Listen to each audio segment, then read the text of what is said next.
Okay, whatever. It is what it is. Like, I was like, it's going to be 4 seconds for the next 60. I was like, let me just cancel it out. Oh my God. Welcome. Hello, everyone. Greetings and salutations. I am Miss Sabrina. So welcome back to my channel. And shout out to, first of all, let me just say a huge shout out to everybody that is on this panel tonight. We look so fabulous. We look like we are ready to film because the old network and Will Packer would say, make sure you don't have any prints on your shirt. Make sure that they're solid colors. We look like we are ready for the green screen. You already know. yep.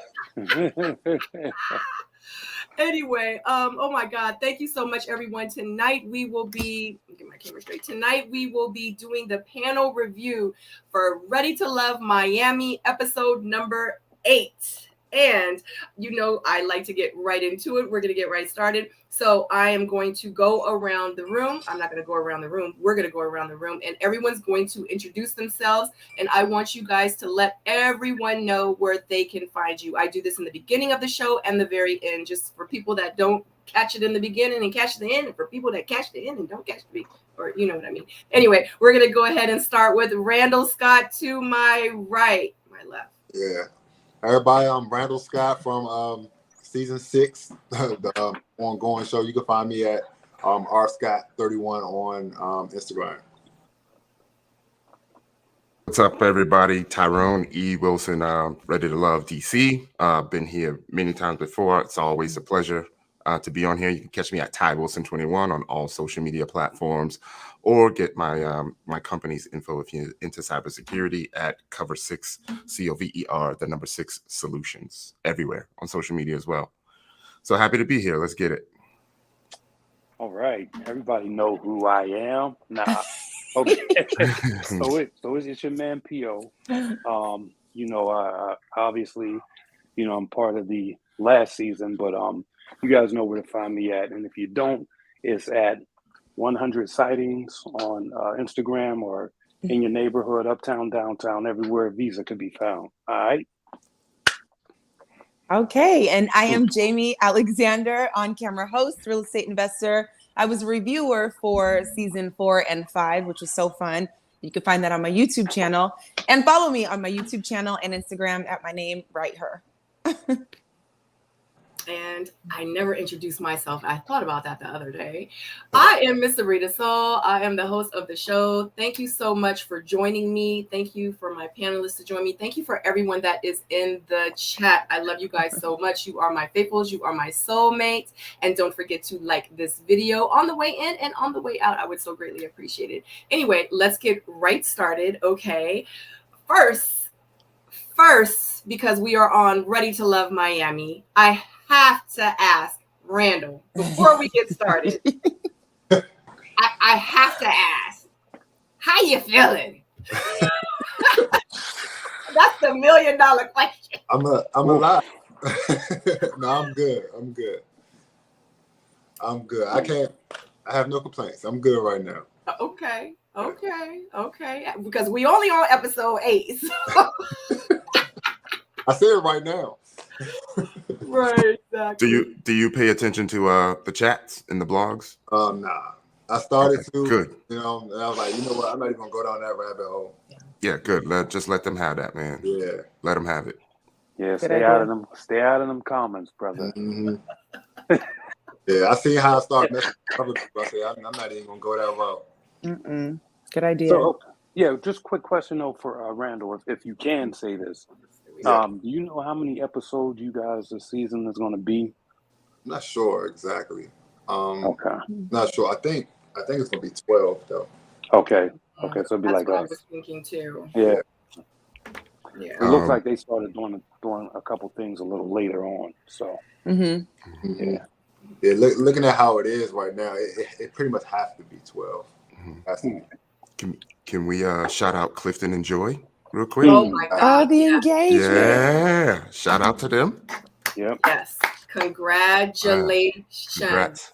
Yes, Yeah. that's amazing because it's so crazy because I remember when I was reviewing last season, I remember when they got together. Like, I don't know if you guys watch my reaction, my live reactions when I'm watching the show, but I literally was about to cry like when they decided to choose each other, because in real life it's no denying it. Screw everything else that happened, whoever acted however, let's keep it 100.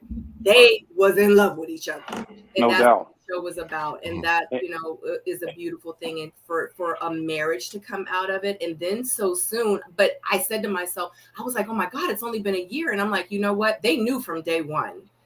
Yeah, and when I saw those two at the mixer, I'll never forget it. I saw those two at the mixer, and I was like, wait a minute, that energy was just there. And then the very second day, the next day after the mixer, we did the brunch, and I was supposed to take Joy out after the brunch, and what was happening off camera, I'm like, you want me to take her out after this? Yeah, because we saw that, Paul. Really? Right. Yeah. Awkward. Right. So yeah, I mean, it was kind of pretty much in the bag from day one. Yeah. So You like that? Yeah, well, absolutely. Shout out to them. All right. Anybody have any questions? Because I am ready to get started. Yeah, do we call Randall or do we call him Rah Rah? Rah rah. Right. I think I'm gonna call him Randall. Can I do How Randall? long that's gonna last? Like, how long we gonna go? Yeah. I'm gonna keep. I don't know I'ma if I keep could Randall. call another grown man Rah Rah. Yeah, that's not gonna be for me. But, That's the you know. Randall, man. That's the ongoing thing with you. And I know you like because I know I called you Rah Rah a couple times too on the panel. But yeah, we gonna call you Randall tonight. We gonna call you Randall, Mr. Whatever Smack. word. How about that? How about Mr. King? Mr. King. Oh, the king. We definitely watched the show. Yeah. Okay, so in the beginning of episode 8, Tommy does meet with the men in the lounge, and they tell them that the women will be meeting their ex. And the very first date, we have Randall, and Randall's ex, Brittany, will be meeting Jamala, Trinika, and Kayla. Brittany tells the ladies that they were together since about 2004. Or they were together in 2004, and they were together for about 2 years. Brittany says that they should have never dated, and they still tight though. They still cool. Brittany tells the ladies that they have to bring more to the table than just looks. And she does ask them what are some of their goals that they have for themselves. Now, what do you guys think about that scene with Brittany and Randall and the ladies that he met? Why don't we start with Randall? How are you feeling? How did you feel having to bring your ex on the show to talk to the ladies? Honestly, coming into it, I was nervous. You know, I was like, this is like a setup, right? There's no way that I'm about to sit up here with 4 women who have liked me at one point in time. But the actual scene, it was probably one of the best scenes that I did. It was super dope. Yeah. Brittany's she's a journalist, so she kind of like I posted on my Instagram. I probably said 2 words, like joking around, but I literally probably said 2 words. Like, she controlled absolutely everything. She had all her own questions. She literally put them in the hot seat. Did y'all have any questions? I'm sorry. Yeah, I was gonna say that's a interesting choice of words there, Randall. When you said has liked you at some point in time. Yeah. So that means we gotta deduce, what's changed. Between but it's me cool, and like no, between the other three women. Well, I was mainly talking about her, like okay. at the time, because we were together for like it was 2014. It was about 2 to 3 years me and her were together, but she's moved on. She has her own family and everything. So okay. No, I was talking about the current 3. Yeah. You said it was past tense that they used to like you. A couple of them used to. I said 4 women. I was talking about her. It was past tense. Okay. Her. Okay. I was talking about her. Okay. I realized.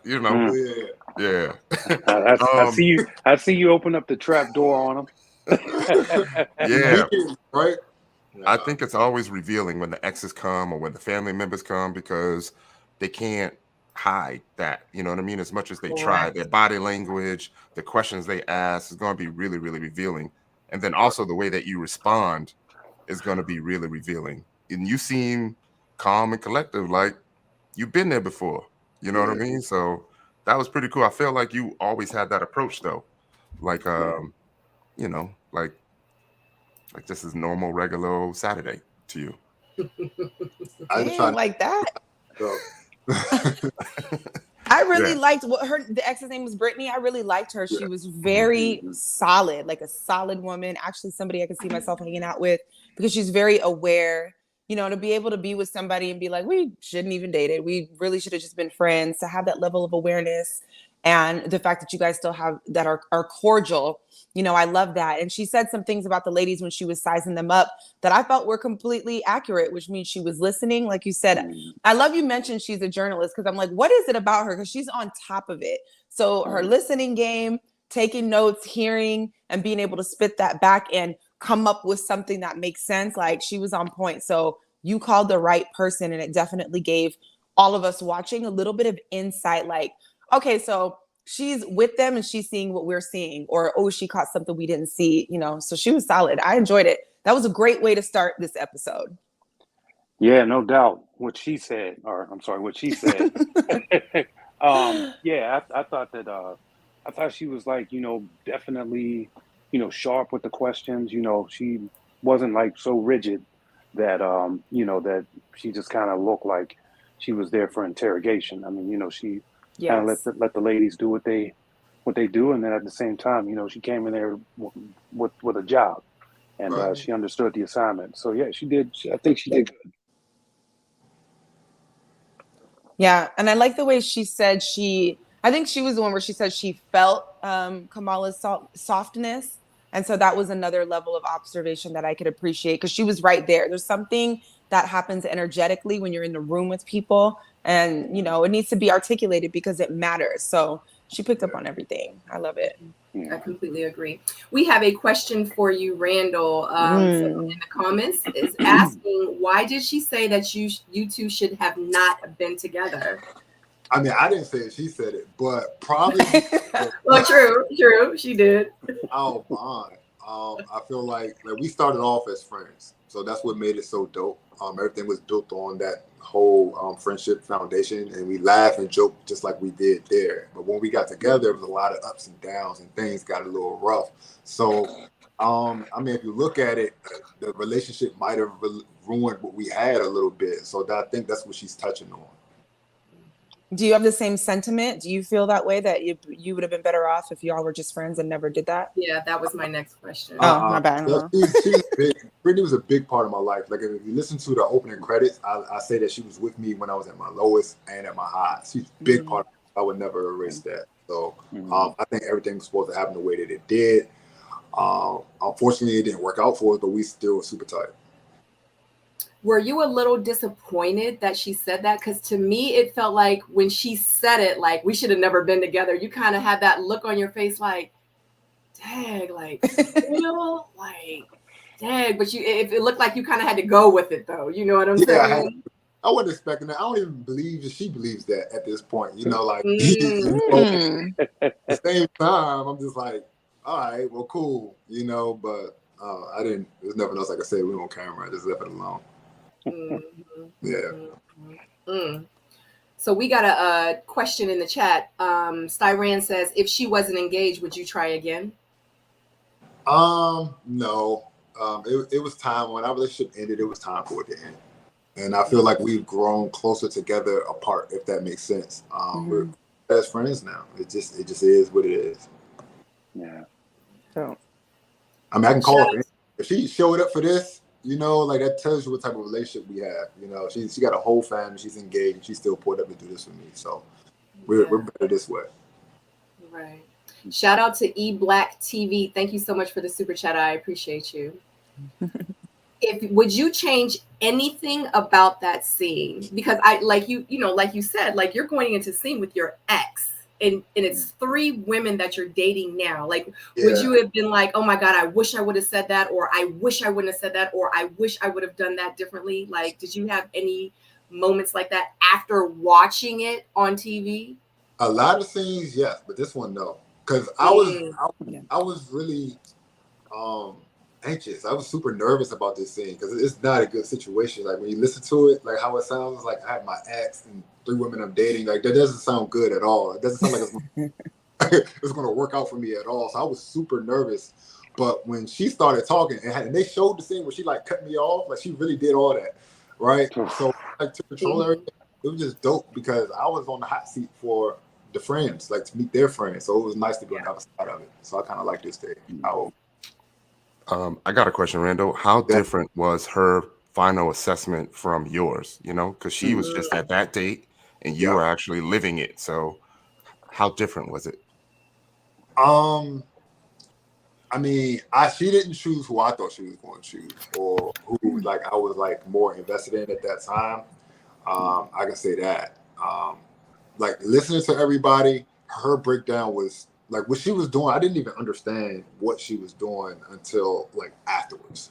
And obviously they cut that scene up, and she said a whole lot more. And she had breakdowns of each person based on how they answered her, what their body language was doing when they were answering, and like from what point of view they was answering. She had all of that. I had no clue what she was doing. So like that journalist in her is something different. And I almost forgot that she was like that.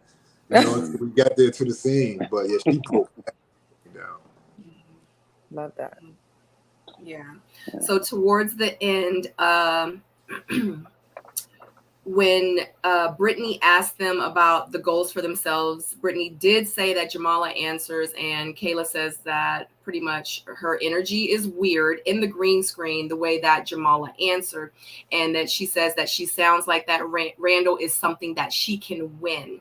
Brittany says at the end of the date, when all the women leave, that Kayla gives her soft energy. She feels that she didn't get the real Trinika, and Jamala seems very genuine, but a red flag about when she asked her about her goals, and her answers were all about Randall. I thought that was a fair assessment, especially, you know, picking up on what Jamala said. That's, you know, Kayla was very clear about what she wanted. She has her own thing going on, what she's doing, and how they can complement each other. Where, it kind of seems like the way Jamala answered that one question and the way Brittany picked up on it is giving me what Jamala's been giving me since the gate. Like, just kind of, I want to do what he's doing, and just very, like, you know, very much about him, and a little oblivious to maybe how she's really feeling, some of the other stuff that's going on. To me, it was just kind of wrapped up what I've been seeing from Jamala this whole time. And I think she's amazing, but I just thought that was very succinct, and it kind of packaged up how she's been showing up since she kind of sat with you. What was it? I think you guys did a brunch or something, and she was like, "Shut up, stop talking to me like that." Da-da-da. After that, she was gone. It was just like, okay, Jamala, girl, bring it back down. Come on. I need your feet on the ground, honey. Like, Pio, what did you think about this scene with Randall and the dates and his exes? And so I know how that crossfire is, and so I could see, you know, from his side of the house, I could see, you know, I would be a little bit nervous. I think that he played it pretty good, though. You know, he let her lead. You know, he didn't he tried, but you know, he didn't really. You know, she cut him off. She's like, but I mean, no, I think overall, you know, he represented himself pretty good in that scenario. For me, you know, that probably would have been a little tough when, you know, you get this having somebody, especially your ex, spilling out that info. You're a brave man. Now, you did have a choice, though, right? You could have brought a good friend or somebody else, right? Yeah, I bought her on purpose. No, we couldn't bring no. Okay. I tried. Okay. I tried that. I commend you for the bravery. Well, to be honest, I bought her so coming in here doing the show. Every time I talk about it, I say I wanted to be different. I want to do stuff different and keep going in the same path that I did before with unsuccessful relationships. Right. So I brought her to tell the truth about everything. No doubt. It's like the good or tell the bad. You know, like she touched on some stuff that didn't hit. This probably never when it hit the TV. You know, but that's why I bought. It was to put them in the hot seat jokingly and do it for real, but also give them an opportunity to ask real questions. Because no doubt, she's going to tell the truth. Like, so that's why I brought her. Mm-hmm. Yeah. So, go ahead. Okay, go ahead. Tom. No, I was gonna say I think that's a big testament to you, Randall, that you know Mm-hmm. you can have someone in your life like that that was an ex that you know would have your best interests at heart, Right. and then they can come in and ask the questions that you already know that they're gonna ask. You know what I mean, and break it down. So, you know, it's good that you can, I guess, you can end the relationship on a good note and then still have them come on and represent for you like that. So that's good stuff, man. Absolutely. Yeah. Yeah.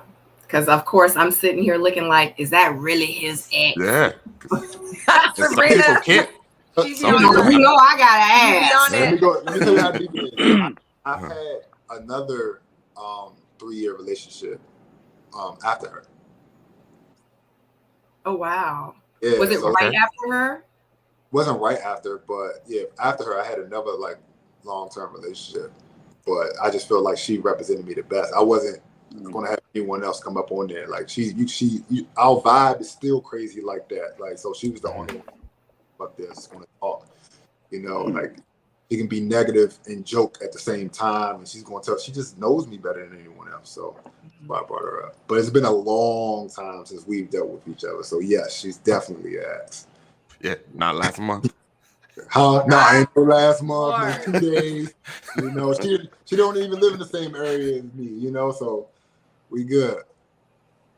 Child, we gonna get to that, child. We gonna get to that, honey, because I got a lot to say about LJs from the island, okay?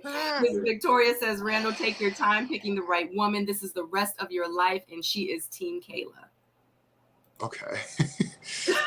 I mean, I was a little surprised because in the beginning it seemed like you and Trinika were so tight, and then you kind of made a shift. Like, can you talk about like what that shift was? Because it seemed obvious on camera for us watching. Like, wait a minute, he was like right here with Trinika for like 3 episodes, and then. Yeah, I think I did. Trinika was one of the first people I spoke to, but honestly, I was invested in Jamala immediately.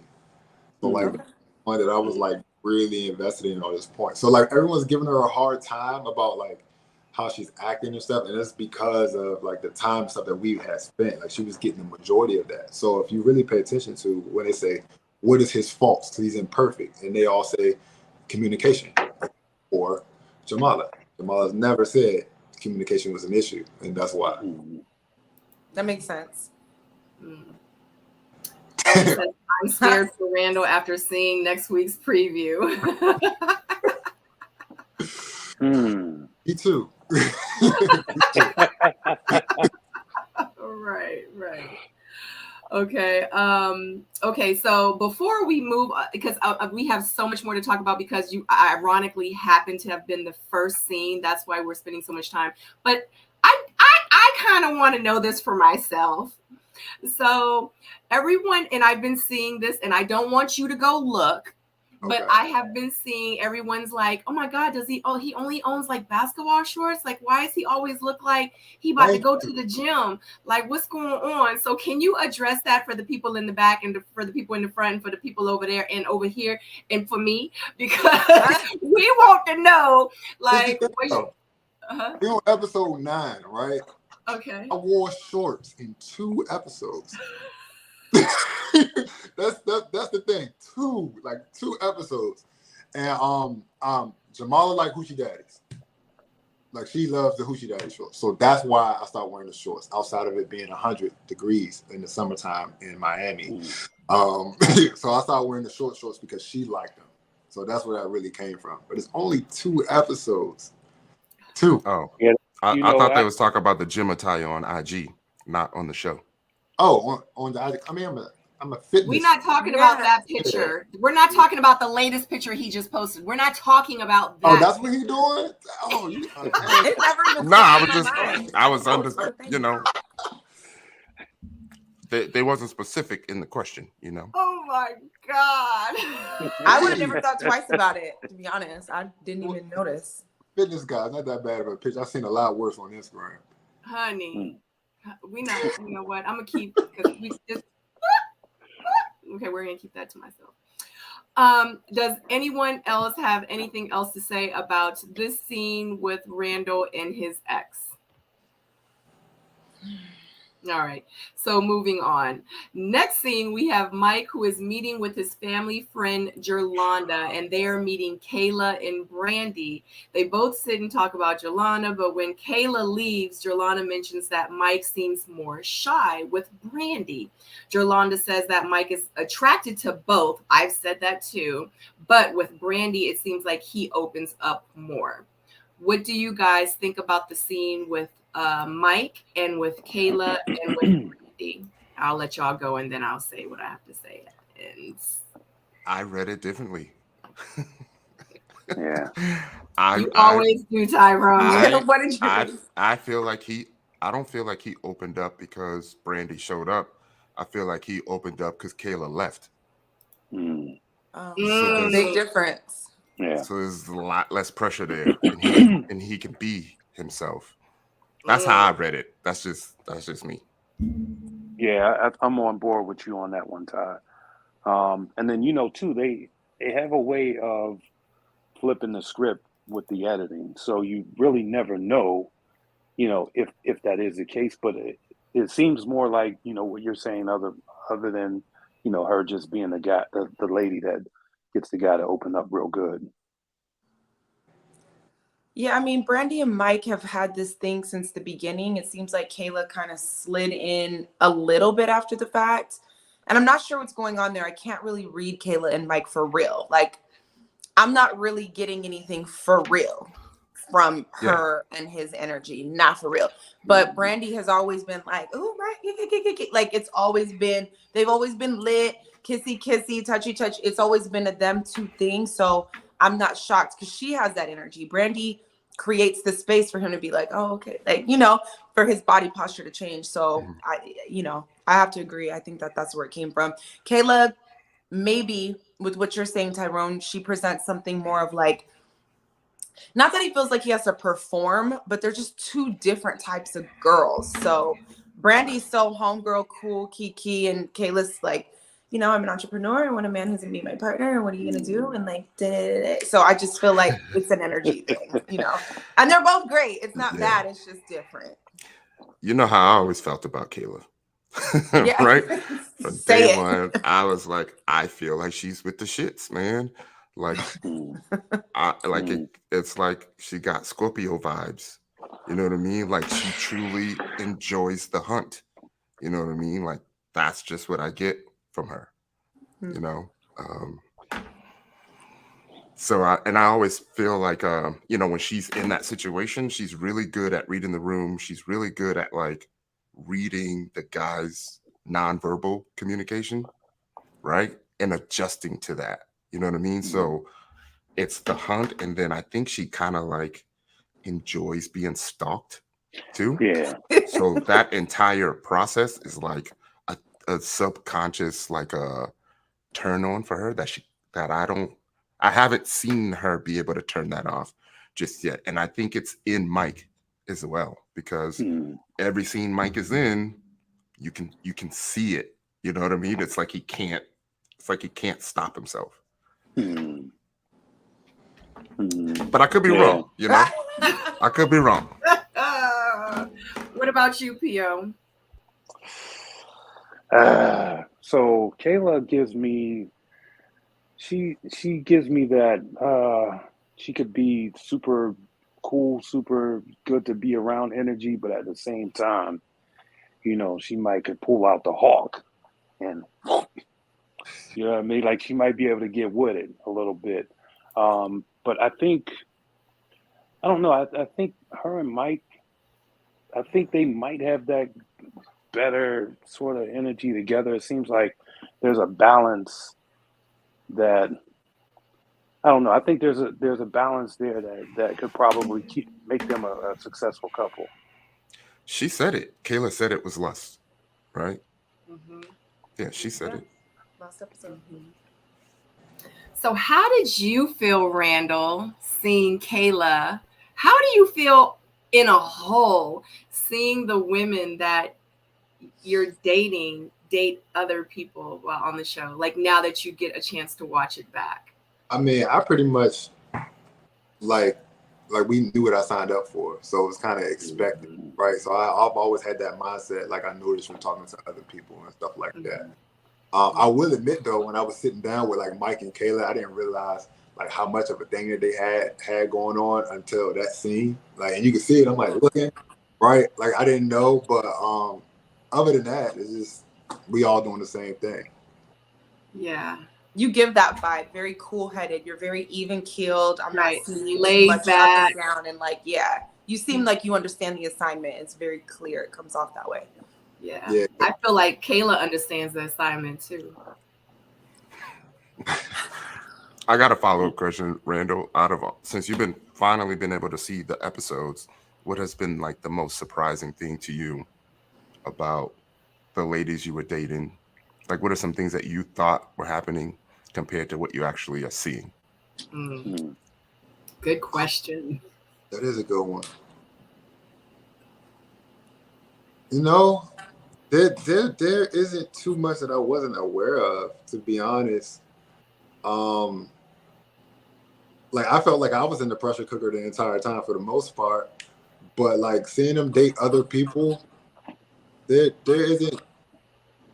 The only thing that I was surprised it wasn't with the ladies. I didn't realize that the males were talking about me. That would be the most surprising thing. Like when Mike brought me up, and then like Justice brought me up. I didn't know that stuff was happening. So that would be the most surprising thing out of everything. You know, and I just wanted to say this has been. I saw one of the comments that just came across. Okay. This has been one of the most. Yeah, this has been one of the most kissy seasons ever. Is that? Come on, Paul. What? What's up with all that kissing? I mean, yeah, like everybody got lips on lips. Yeah. Well, so if we saw it on camera, I would say it was probably worse off. Am I right? I ain't gonna say that. So Star Brands wants to know, how did you feel about Kayla kissing other men, and did it bother you? Nah, again, that I already had made up in my mind that everybody was doing that when they wasn't with me. So I was more so worried about what they was with me. You know, other than that, you're just gonna drive yourself crazy. Like in the real dating world, people are dating multiple people. You just can't see it and you don't hear about it. So I just thought about it just like that. Obviously, everybody talked about everything on the show. So you come to the lounges and you hear about it. But I just try to keep it even keeled. Just worry about what's in front of me, and that's it. So when you were kissing some of the other women on the show, did you know that they were kissing other people as well already? First of all, you only see me kiss one person. Well, I mean, I ain't really trying to say no. I'm not trying to be too specific. I'm just saying, and I haven't seen her kiss nobody yet. So you didn't know. So when you were kissing them, you didn't know they was kissing other people. I mean, I didn't see her kiss anybody. She hasn't kissed anyone. Yeah, I don't know. I got a question, Randall. So all the fellas aside from you seem like they're starting to shorten their list up, starting to choose a lot more, and you still have 3 connections right now? Yeah. So how difficult, do you feel that extra pressure with still dating or having a connection with the 3 women, and then knowing that you're eventually going to have to tell someone that the connection is not there, and how hard is that, or was that? It is hard. It's starting to get hard now.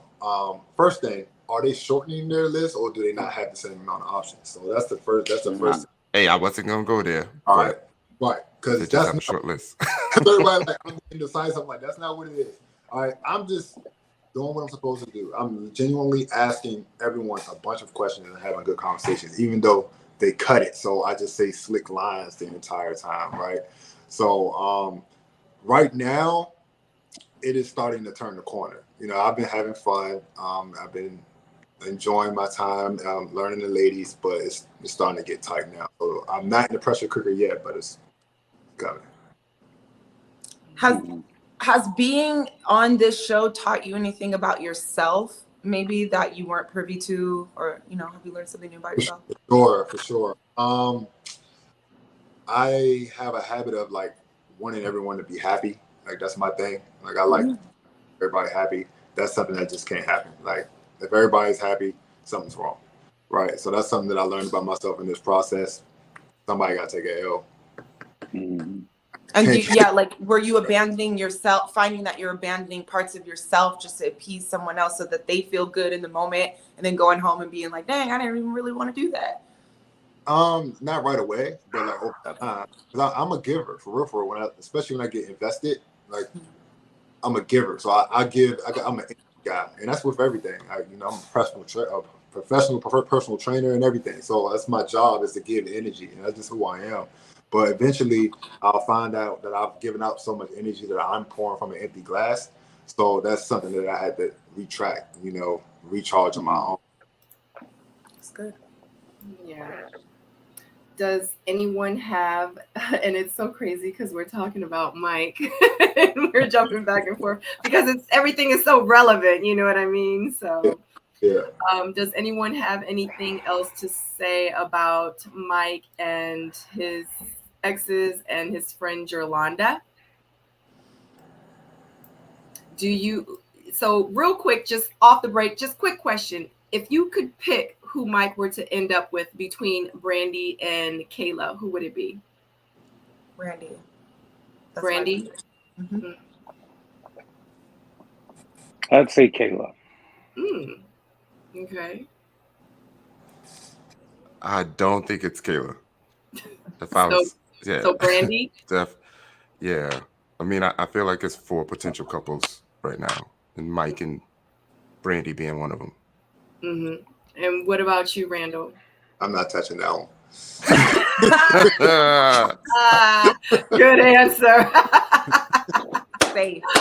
Next scene, we have Samson and Samson's ex-girlfriend, Alabelle, who will be meeting Charisse, Junie, and Brandy. All of the women are there, and Alabelle asks the women, do they find Samson to be a possible match? Charisse raises her hand and says she does, and she is ready to fight for him. Looney says that she was very uncomfortable with that, and she was getting pick-me vibes from Charisse. She says that she just ain't gonna fight for love. She feels like she shouldn't have to fight for love.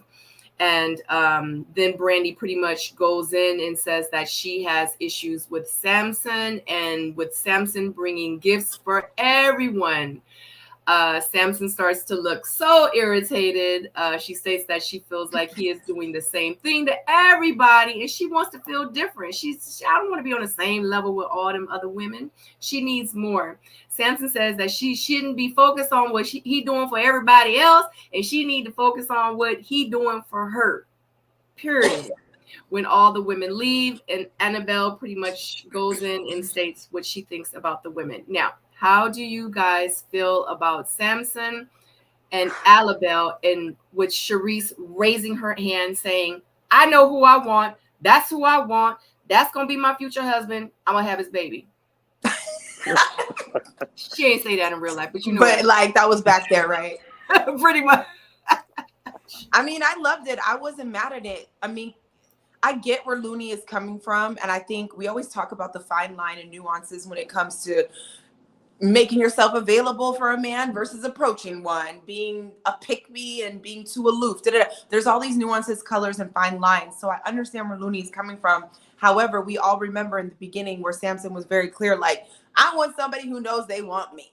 And that's where I'm finna be at. So raise your hand. Yes, pick me. Isn't that what we're here for? Like, it don't have to be on some thirsty stuff. It doesn't. She made her intentions known. She was clear. The woman asked the question. Yeah, I want him. Like, to me, it was very simple. And I'm glad she spoke up and had the audacity to do so in front of other people, because sometimes, we allow other people's energies and what we think their opinions might be of us to sway the way we show up and act. And that's not cool either. Be authentic. If that's how you feeling. Me, yeah, facts, done. So I loved it. I love her for showing up like that. I think. I'm sorry, go ahead. Well, you got it. Okay, thank you. I feel like Charisse making that bold statement, I think in this process, like maybe not in the real world that may not work, but in this process, I feel like that was the right thing for her to do.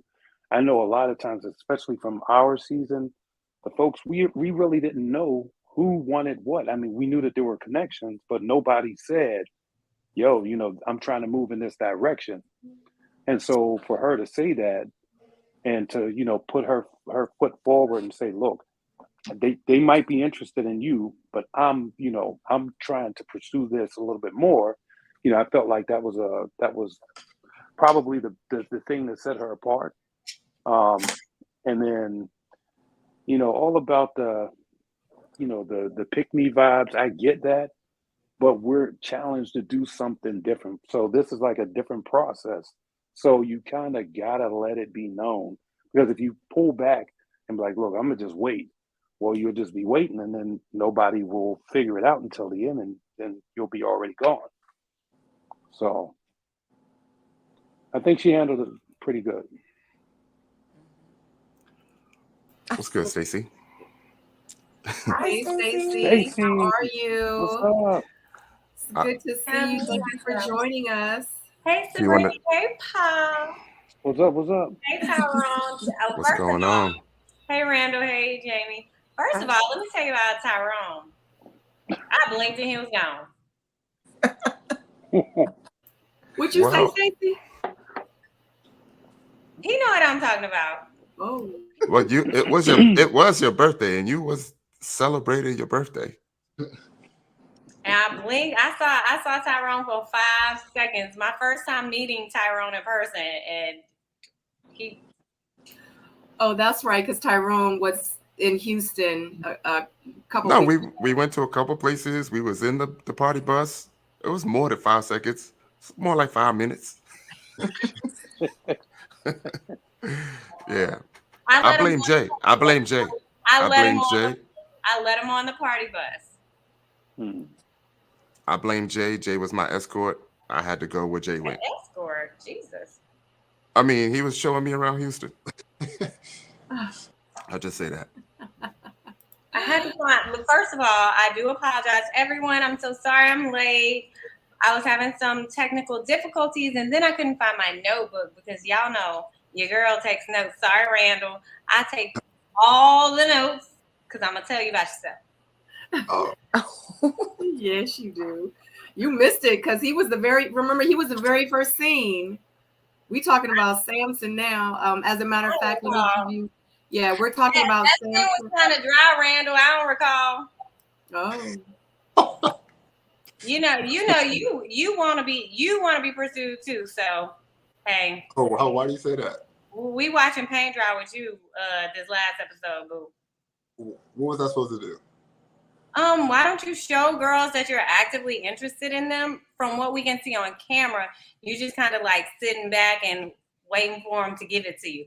But in your defense, even though you ain't from Miami, I've noticed like the vibe is the guys are the prizes down there.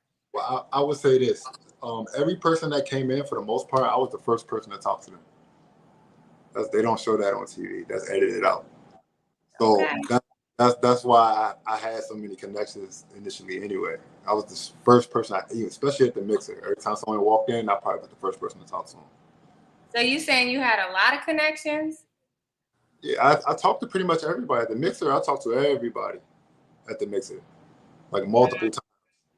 So it's not like I'm just sitting around. When I do have someone in front of me, I just make sure we have a good conversation. That's really it. Okay, I got my eye on you. Because what they ain't gonna do on Sabrina's Soul panel is run game. I'm trying to figure out how I'm gonna let you do you. Let me go to mute. Yeah, Stacey don't play no games. Stacey don't play no games. Hey. Tyrone, what were you about to say? Oh, Stacey, just to let you know, to get your thoughts together, we are discussing Samson's scene where he is with his ex. She's like, let me go to my notes. Where we are meeting his dates. Tyrone, what were you about to say? Well, y'all know me, so I'm a little bit biased about people showing their vulnerability, right? Especially, with the last season, that's one of the things that we were screaming for 8 or 9 episodes. And I felt like if they would have just been honest early, instead of being pushed like through games and stuff, you know, they probably could have had more couples from last season. But, you know, everyone's waiting for the next person to show them that they like them. And I was saying eventually somebody got to step up and say something. And I think it really, really helps to know that someone that you like also likes you too. Because being on scene, being on the show, it's already enough pressure having, you know, to date, having to have all of these different conversations. So when it's known publicly and amongst the group, it just takes a lot of pressure off. You know what I mean? And now the two of you can just move forward together. That way you don't have to be at the mansion with 3 connections. I mean, just to piggyback off that, Tyrone, I agree. And what I love about Charisse is she's sure about who she is and she shows up in her strength. And what I'm picking up when it comes to vulnerability on all of these seasons is, again, we say we want that, but I don't think it's been so well received. Like there's so many times where it's like, be vulnerable. Then someone's vulnerable and they damn near get crapped on for it.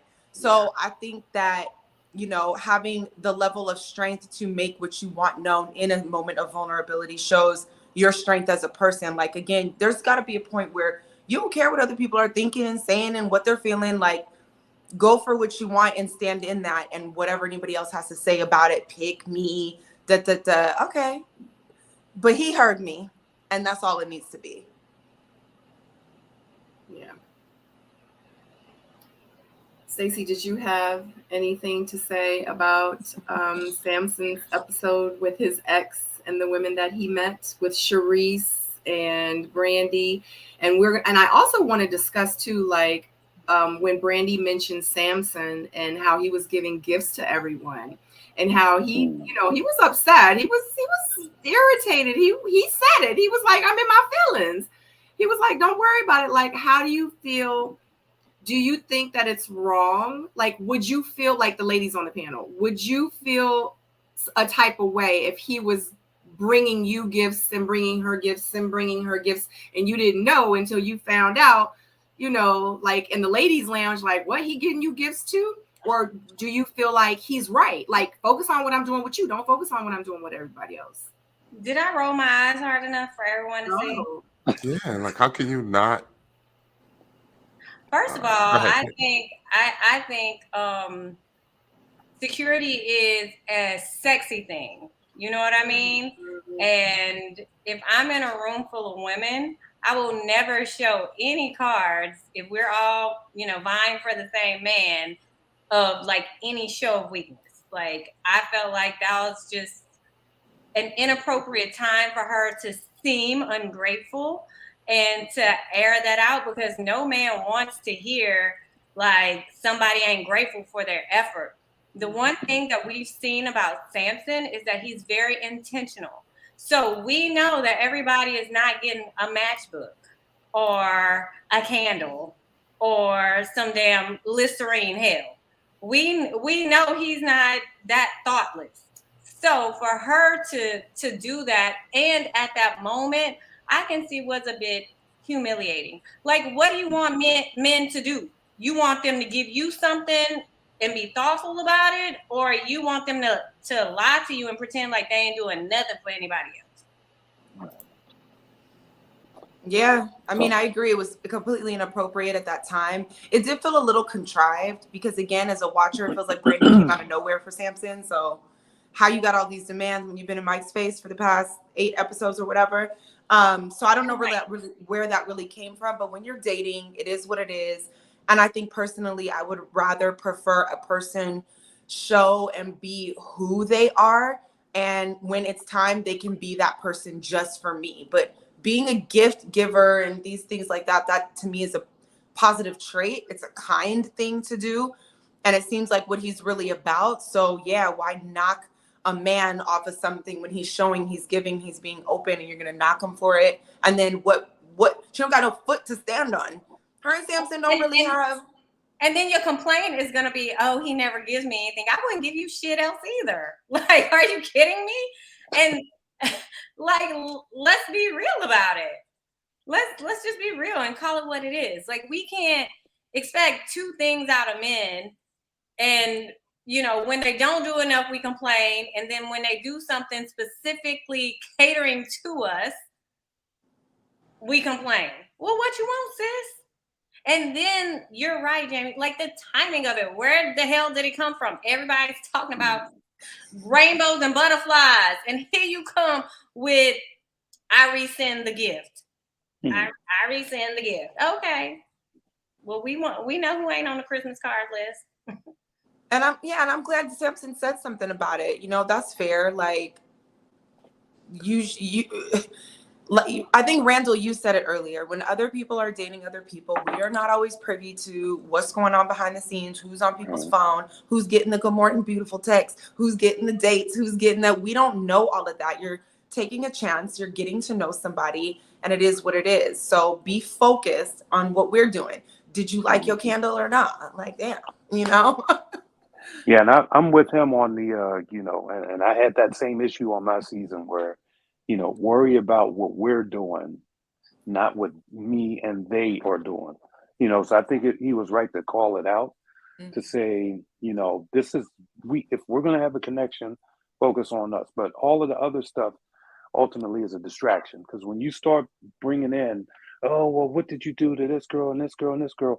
Why are you distracting that? So now you're trying to dismantle, you're looking for reasons and ways to dismantle what we've already built, you know, just based off of the fact that, you know, you didn't like something, when, you know, you can't just, you know what I mean? You can't just have, you know, your cake and eat it too. And then at the same time, you know, you have these different connections. You're not sending me a text list of everything that you did with this person, that person, nor would I be interested in it. Do you know what I mean? So end of the day, yeah, I thought he was spot on for calling that out. But he didn't call it out in front of her. He called it out behind the scenes, which was the gentleman move. And he did say that they had a discussion about it before. So this is the second time you're throwing something in his face. Women don't like that. So why would men like that? If we have a disagreement and we move past it, or I think we move past it, let us move past it. Don't open up the church doors and let everybody know what's going on in the congregation, baby, because that's not how it goes. And plus, like, if we want to give men some credit, you know, most times men and women, we all show each other how we want to be treated first, right? So you're just totally disregarding this man's love language. Facts. That might be how he knows how to show he's interested, or he's attuned to a certain part of you. Like, you don't know. I bet you if it was Louis Vuitton, she wouldn't have said nothing. She would have been like, he got me this real cute Louis Vuitton. Oh, he got me a pink one. He got me a purple one too, girl. Look at Randall. He's trying to keep that straight face. He's trying to keep that poker face.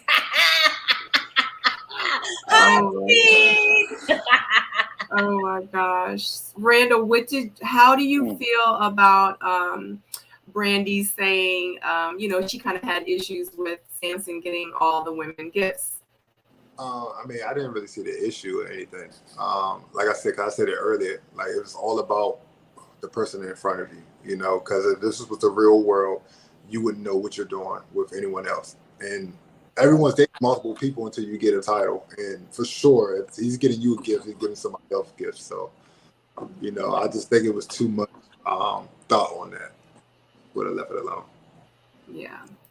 That's why I felt it was contrived. You know, sometimes we talk about production and throwing these curveballs and things in there. I wonder if it was like, I don't know. You know, was it contrived? I don't know. It came out of nowhere. I don't know. Yeah. Because I know with me, I said it a few times on green screen in front of the people. Like, I'd be like, I don't care what he doing with her. Like, what he does with her and what he does with her and her don't have nothing to do with what he doing with me. Right. Like, it doesn't matter, because at the end of the day, outside of filming for a reality TV show, it happens in real life too. And my thing is if he over here buying her, you know, a slice of carrot cake, he about to buy me a car. So he don't got nothing to do with me. You know what I'm saying? Like, you know, she getting Hondas, I'm getting Mercedes. You know what I'm saying? She getting a 2-bedroom apartment, I'm getting a 4,000 square foot home. You know, it's just, you know, you can't be worried about what, you know, and it's just, you know, at the end of the day, when it's time for him to be your man, and once he becomes your man, that's different, you know. But when you dating, just don't even worry about it. If you know, if you getting chicken nuggets and you want to, you know, you want a number one, you got to work your way up to getting that number one. You can't be mad at the chicken nuggets. There's a reason why you only getting chicken nuggets. You know what I'm saying? And if you get a fish fillet, you best not complain either. Hey. Let me stop. Y'all know I be on a joke.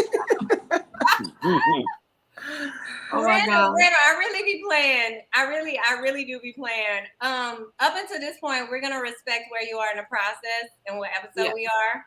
Okay. But up until this point of what we've seen, have you gotten anybody any gifts? Jamala. What'd you get her?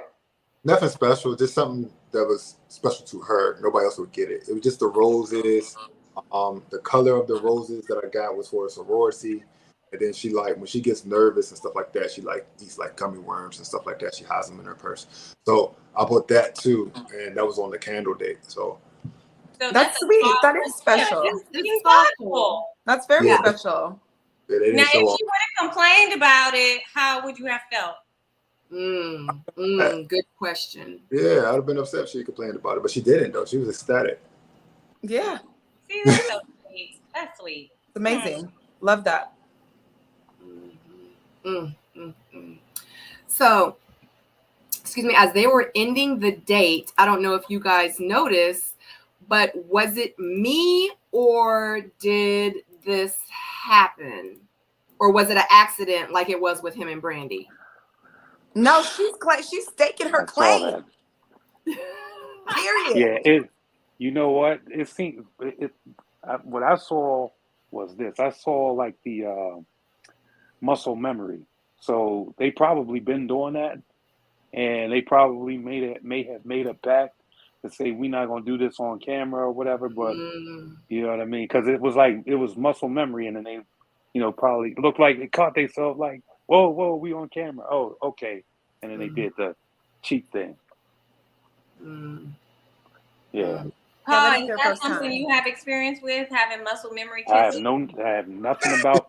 I don't know what we talking about. He like, I plead the fifth. He not even on the show. It's not even his season. And he like, I don't remember. Did you almost get caught up on camera before, Paul? No, I never did that. You know, you already know how you saw it played out was how it was. I was, you know, either I was in or out. What about you, Tyrone? Just curious. Nada. No, you just got caught up behind the scenes kissing.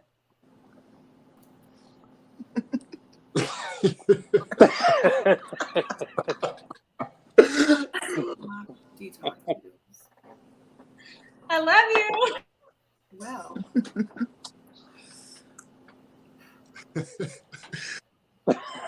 It's like an awkward I'm going to moment. stay muted. Yeah, I'm going to just stay muted. We saw you with the whole girlfriend. Come on now. That's all I'm referring to. Come on now. Oh, I thought you were talking about our season. I wasn't going to bring that up. All right.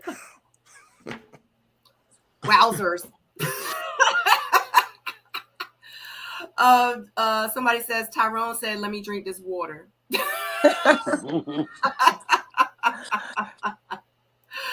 Okay. Does anyone have anything else to say about Samson and his ex Alabelle and his dates? Not the dates, but when he was doing the confessional part, I really liked what he was wearing. I was like, oh, that was sharp. Oh God, I think I have a picture. Yeah, y'all know I ran because I try, depending on the time frame of the show and like how much we're talking, and I take extra pictures just in case we talk about it, so I'll have it. Yeah, that was nice. He pulled up. He was like, let me show up. Amazing. Really nice. In this suit. Yeah, he looks really good. Shout out to Samson. I know sometimes he's in the chat, so shout out to you, Samson, if you are gonna watch this or if you are watching this. You looked amazing. Yeah.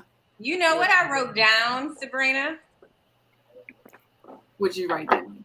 That Samson was extra giddy during the date. Like, I mean, like, He's like that all the time. No, but like with the three women there, and what's her name, Annabelle? He was just like extra, like kind of like goofy. And like for me, it was kind of hard for me to because he was in a foursome. What man is one man surrounded by beautiful women wouldn't be a little like it was like for me, I feel like he lost the opportunity to ask some tough questions or to have his ex ask some tough questions. Like with that energy, he only got, well, with the exception of the gift giving thing. With the exception, they weren't pressed about anything. You know what I mean? So some of the questions or things that I would have liked my friend, if that were my friend, to have, find out, to dig up, like we missed that because it was just like so jovial. But you know what? To be honest with you, Stacey, think about it, because even on my date that I had with Walter and his ex. Oh, I was about to say, don't say that other one. Hey. Oh God. Hey. No, Walter with his ex, they showed me saying, whatever I have to ask Walter, I'll just ask Walter. Like, I don't have to ask you anything. But in real life, I asked her a lot of questions. Yeah. And that's what made me say at the end, no, I don't got to ask you nothing, because after I found out like that really wasn't his girlfriend, it was someone just that he just kind of, dealt with. I was like, you can't give me like what I need. Like I'm thinking I'm going to meet his ex. So all the questions that I asked, no one saw that. So maybe it was a situation where they did ask questions. His ex-girlfriend asked a lot of questions and we just didn't see it. You know what I mean? Because, like editing can, You're right. And shade to myself, I didn't make it to the friend date, so oh my God. I didn't have experience there. I think too, the scene gave what it was supposed to give. I think there was plenty that was revealed because, it's different. Like Randall's ex was a journalist. Like that is a whole different level of awareness and questions. And not everybody's like that. So I don't even know if this Annabelle girl really, I don't want to say had the capacity, because I'm not trying to, but maybe that just wasn't her. But the scene gave everything it needed to give. We heard from everybody in a capacity that definitely was like, the date, it did what it needed to do without it needing to have the same dynamic as I feel, Brittany and Randall's date with the other girls had. It was just different. Mm-hmm. Capricorn says, and they didn't fully show Samson's responses to Brandy because it looked like he kind of went off a little, which I kind of feel like too. Did y'all see those screenshots that I just put up with all the different expressions on Samson's face? How he gonna be like this the whole time and he not say nothing? I'm sure he had a lot to say and we just did not see that part, honestly. Yeah, I agree, because he's going to stand up for himself and really provide clarity if you need an answer. Yeah, no doubt. Absolutely. We've seen that. I believe it. Yeah. Yeah, I think actually, so he's one of my favorites on there, not just because he's 48, but he's moving. But he's moving good too. Y'all look freaking amazing, I tell you. Golly, Jesus. First of all, PO looks even better because he has like an 800 credit score. Let's start there. Oh God. You know what? I think Stacey is shooting her shot. I ain't shooting no shot. I talked to him about this before. I would never just put somebody out like that. No doubt about it. But yeah, no. Yeah, I'm trying to get the 750. I mean, sorry, 850. Pia, what is it that you like and observe about the way Samson is moving that makes him stand out to you? Yeah. So because he's calculated. He's looking at the big picture. He's not overtaken by lust. I feel like he's really taking the time out to see who these people are, and he's unpacking them one by one. Which a lot of times, sometimes people get floored by looks. Now, I will tell you, I feel like that's definitely not the case with him. I think that he's going on the how could this person fit in my life type of vibe over, okay, you look good, let me make you match, what I'm looking for. Do you know what I mean? So I like it. I respect how he's moving. He's communicating pretty good with the people and letting them know exactly how he feels, which is, also good. So yeah, I just think he's I think he's doing exactly what you're supposed to do when you're in this type of environment. Yeah. Agreed. Yeah. Yeah. Agreed too. Because in the very, very beginning, I had my speculations about Samson.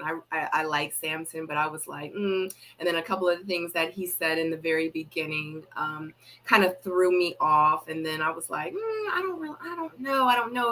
And then I'm like, he can't be that perfect. I don't know. I just have to keep watching, But Samson has absolutely grew on me. If you guys want to check back to a couple of episodes on my panel review, he did jump in with us and amazing, and probably answered a lot of questions that you guys also had, and probably have that and gave the answers to the questions that you might have right now to the ones that did not watch the panel. So real quick, Randall, how did you feel? So when you watched this episode with everyone else's, like the exes and stuff like that, watching it back, like, of course, because you weren't there too, how did you feel? Did you feel like, oh, they got it better than me, or their dates were good too, or I wish I would have done this different, or after watching everyone else's like episode? I think they were all different. I think everybody had good dates for the most part. I just think they were all unique. Like, I don't think you don't think so. I just think they were different. And then we didn't talk about LJ yet, right? I think we're getting there. Okay, we're gonna get there. I'm just gonna leave it at that until we go there. Wait, since I did miss out on talking about you, Randall, I will tell you, your ex was funny as hell. Like, I loved watching her. Like, I loved it. Yeah, she's hilarious. Did anyone have anything else? I'm sorry, guys. I'm taking my detox because I had to go get my every 2 hours. Does anyone have anything else to say about Samson and his ex and his dates? No? Okay. Because I'm trying to really hurry up, because in real life, I really, really want to talk about LJ. Okay. Oh God. So when all the women left, pretty much Alabelle says that she really liked Charisse, but she didn't feel a connection with any of the other women. Samson says that he has a lot to think about, that he is going to go home and pray and do some yoga. So next up, we have Swayze and his friend Ish, who will be meeting this chick that he's kind of feeling, who is Cadian. Cadian says that both have different communication styles. Ish says that, or asks Swayze, like, has he met any of her friends? And she does mention, like, yeah, he did meet, my friend. And it, pretty much didn't go so well. And Ish says that you can tell a lot about who your friends are, or you can tell. Ish says, tell me who your friends are, and it will tell me who you are. And Cadian says that she does not agree with that. Pretty much Cadian leaves, and then they have a discussion. But how do you guys think about Swayze and Cadian's? God, I have so much to say about this too. I just want to get you guys' thoughts. How do you feel about her meeting his friend? Okay. I thought his friend was very even-keeled, and I think he's got his own discernment going on.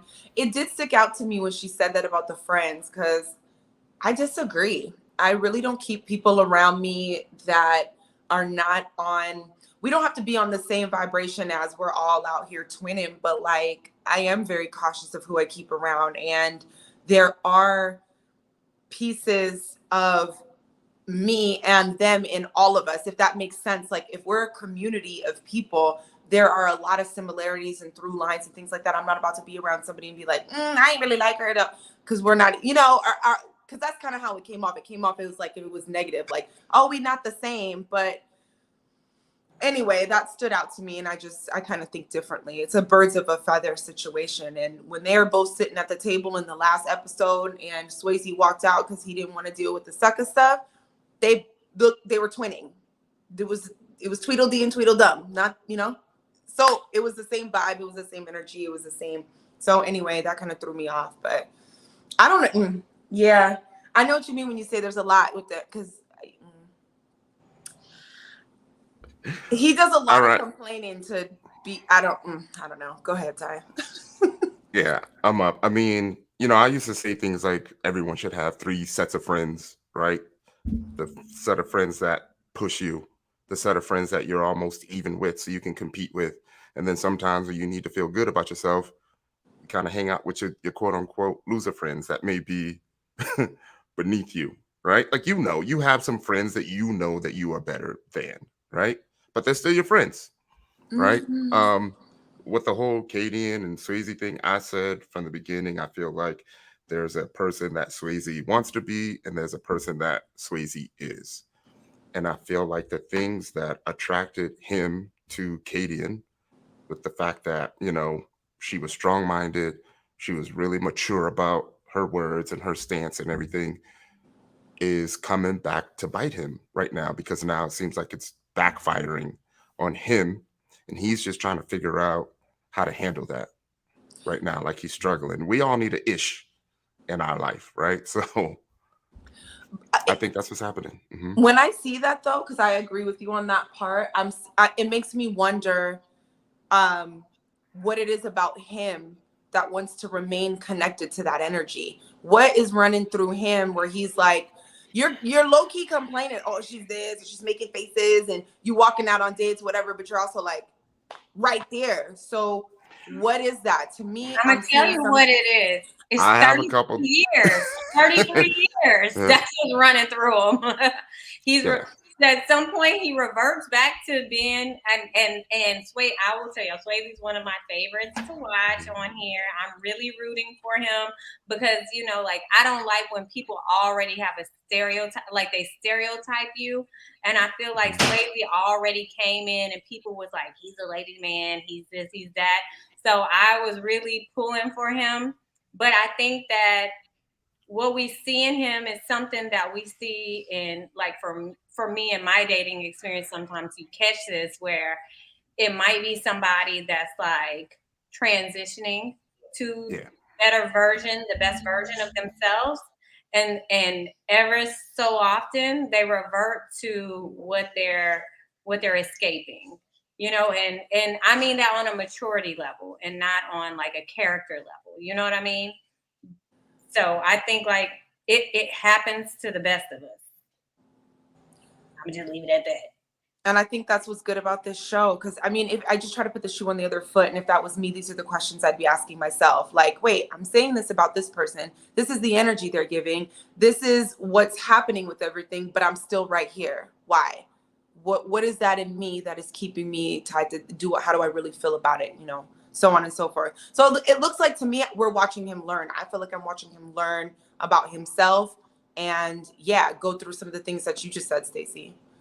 Yeah, like growing pains. You know what I mean? Yeah, yes. That's what I'm thinking about. And it's their first time seeing each other since their little mishap, right? So he probably still got some things he want to say to her that they haven't cleared up yet. Tyrone, which tells us, how y'all, Randall, Tyrone, P.O., y'all know how y'all are. Y'all ain't about to talk to us until y'all good and cool down. So that's letting us know that our boy was all the way over the mountain and through the woods, hot. He was hot. Yeah, like he walked off on camera. It's done. And if no one said it before, he had every right to. He had every reason to, because I wouldn't have stood for that either. Period. And not only that, I don't feel like she's doing a good job making space for him to, like, with the body language and the eye roll and all of the extra, like, she's not creating a space or an environment where he can ease back into that vibe with her and feel some kind of way that she even can acknowledge the way her and her friend acted at that date. She's still, Charisse said it best. before she said, it's like, you're acting childish. It's a little childish. Just, so that's kind of what Sabrina in the screenshots. Oh my God. Like when I made that face earlier, I was just trying to make a point. It's just not, it's not something I do on a regular basis. Is she embarrassed? Is she unable to? I'm trying to figure out with her, what is the restriction? What's the block? But here's the thing. Ish is the guy friend that every guy with common sense needs to have. I don't know where Swayze found Ish from, but he needs to keep him in his life. He needs to keep him in his life because that man got some common sense. And that's a good sign. Being around people that makes Swayze look better, to be around somebody like an Ish. So that it's still a birds of a feather thing. So that kind of gives Swayze a few little points on that. Like, okay, he can keep good. I definitely gave him points. I definitely gave him points for that, girl. Now, what you got to say, Randall? Nothing. But I do agree with the friends thing. Like, your friends, especially when you're bringing somebody to meet someone, they should be like a representation of you. Like always. Like, that's why I spent so much time on who I was going to pick. So. Have you ever dated Cadian before, Randall? No. I have all these questions running through my head, and I'm like, he ain't gonna answer that. You can ask that. He ain't gonna answer that. The hell that came from? Hold on. I need a moment. What is going on? Did I miss something? Yes. Someone made a comment about the pressure there because Cadian didn't have to deal with other women being on the date like everyone else. True. I mean, but Swayze doesn't really have any other connections at this point. Right. And if you look at the way the producers are doing the screenshots, they're pretty much telling you who likes who, because every time they like have a confessional and somebody say something about somebody being kicked off, I think we're gonna get there. Like, they pan to the other person's face, and then you'll see it. Like when they was talking about Looney, they ain't paying to nobody. So I caught that. Okay. Yeah. Yeah.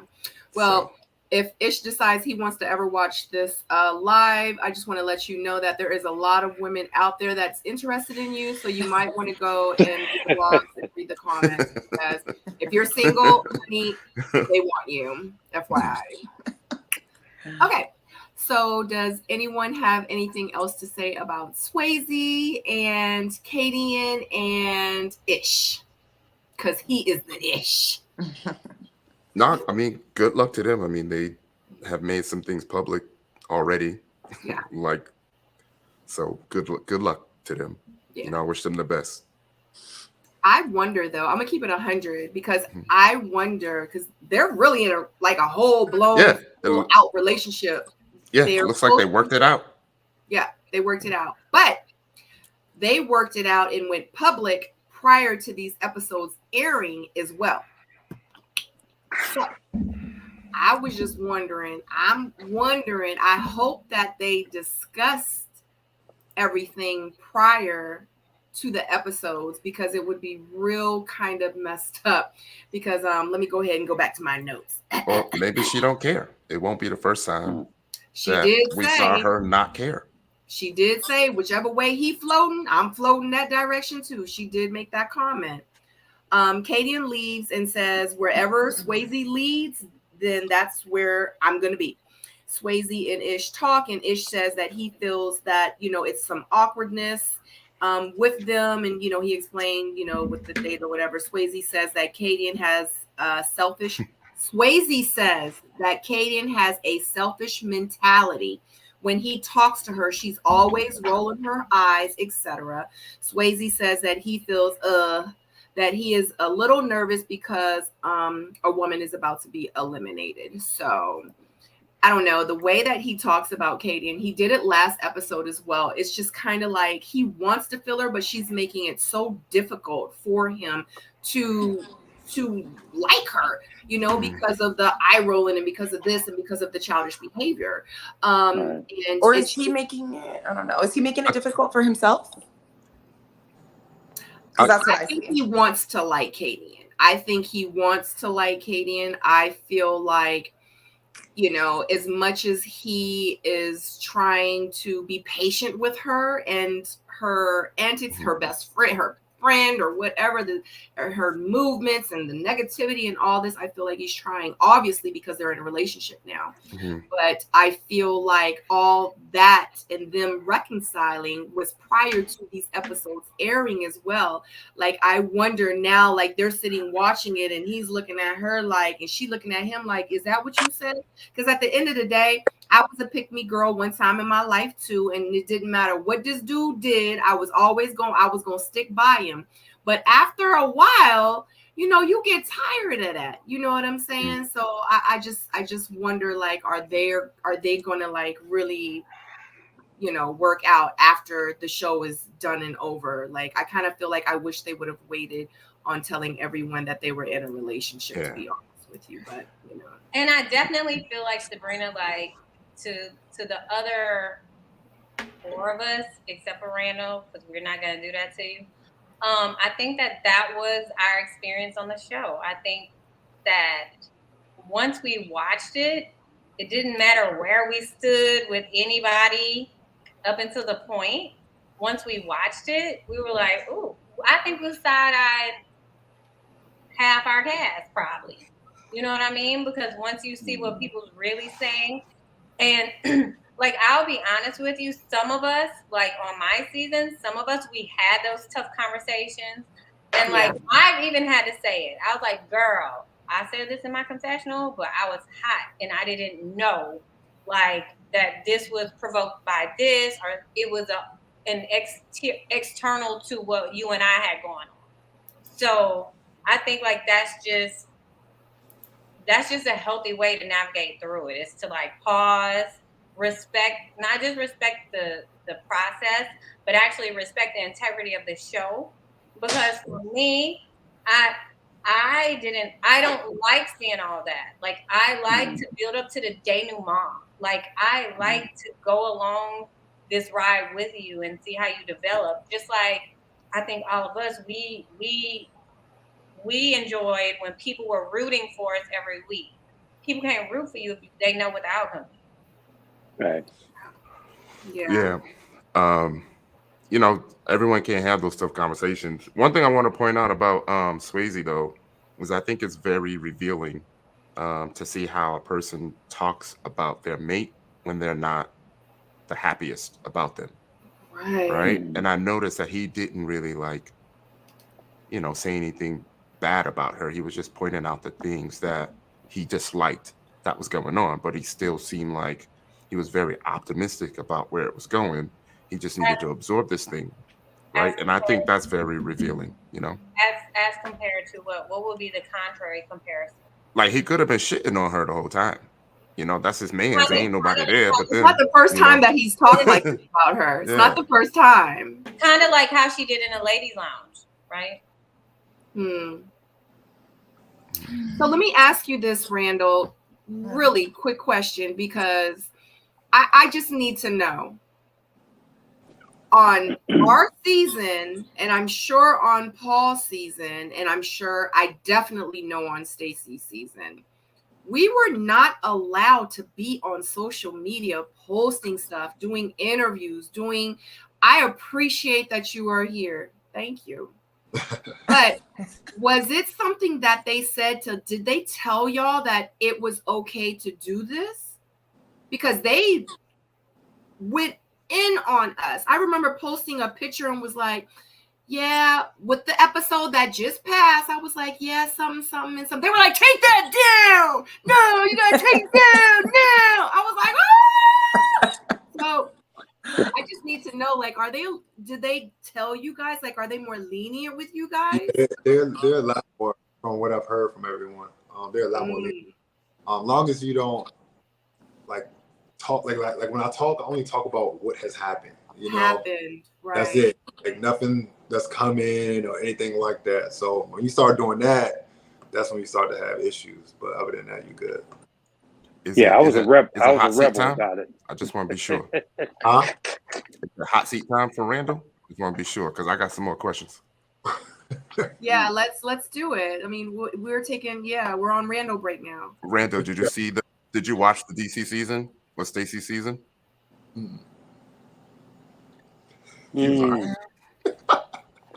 Did you watch any of the seasons before you going on the show? Like before you went on the show? I watched Potomac. So you know who go then. Okay. You know who Paul is because he delivers. Okay. Who would you date from the Potomac season? I don't know. You know, I was actually with y'all one day too. That's what y'all don't know. I was with y'all at Focus one night. What was that? The opening? Was it the night? Yeah, I was there. Okay. Yeah. That's what I thought. Okay. Yeah, I was with y'all. Oh shoot! Yeah, that's what I thought. I thought that, and somebody told me that they knew you. And I was like, "Oh, okay. All right, I got it." Yeah, I was with y'all that night. Yeah, no doubt. There is a follow-up question since you wouldn't date them. If you only had one weekend in town, I'm not doing that. Bro, we don't ask everybody, man. Give me something else. Yeah, give me something else. Especially since everybody from DC, right? Nah, I'm good. I'm good on this one. Yeah, give me something else. Fair enough. I gotta go home. Right. It's the right thing to do. There it is. Okay.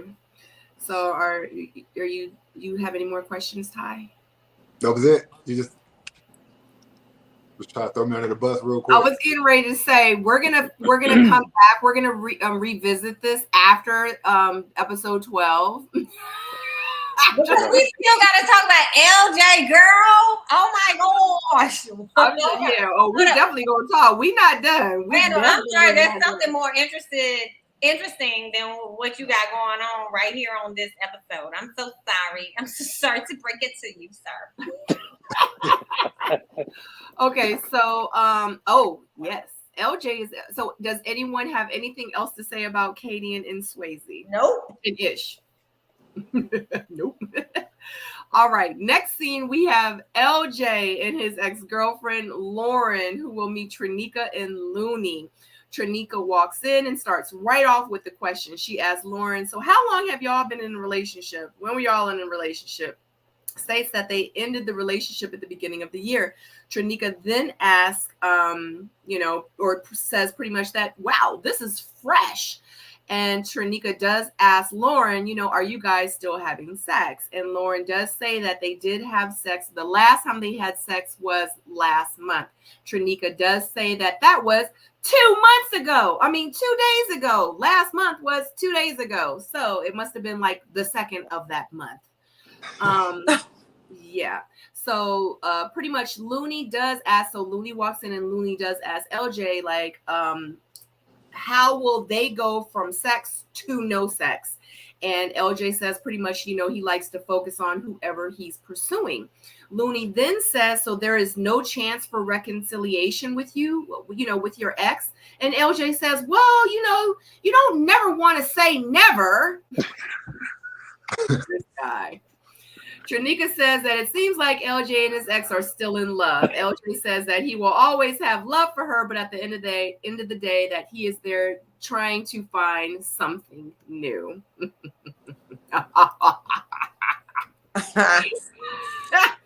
I said it 2 weeks ago. LJ ain't fooling me. You did say it 2 weeks ago. So LJ ain't fooling me. I honestly think he need to go back and explore that.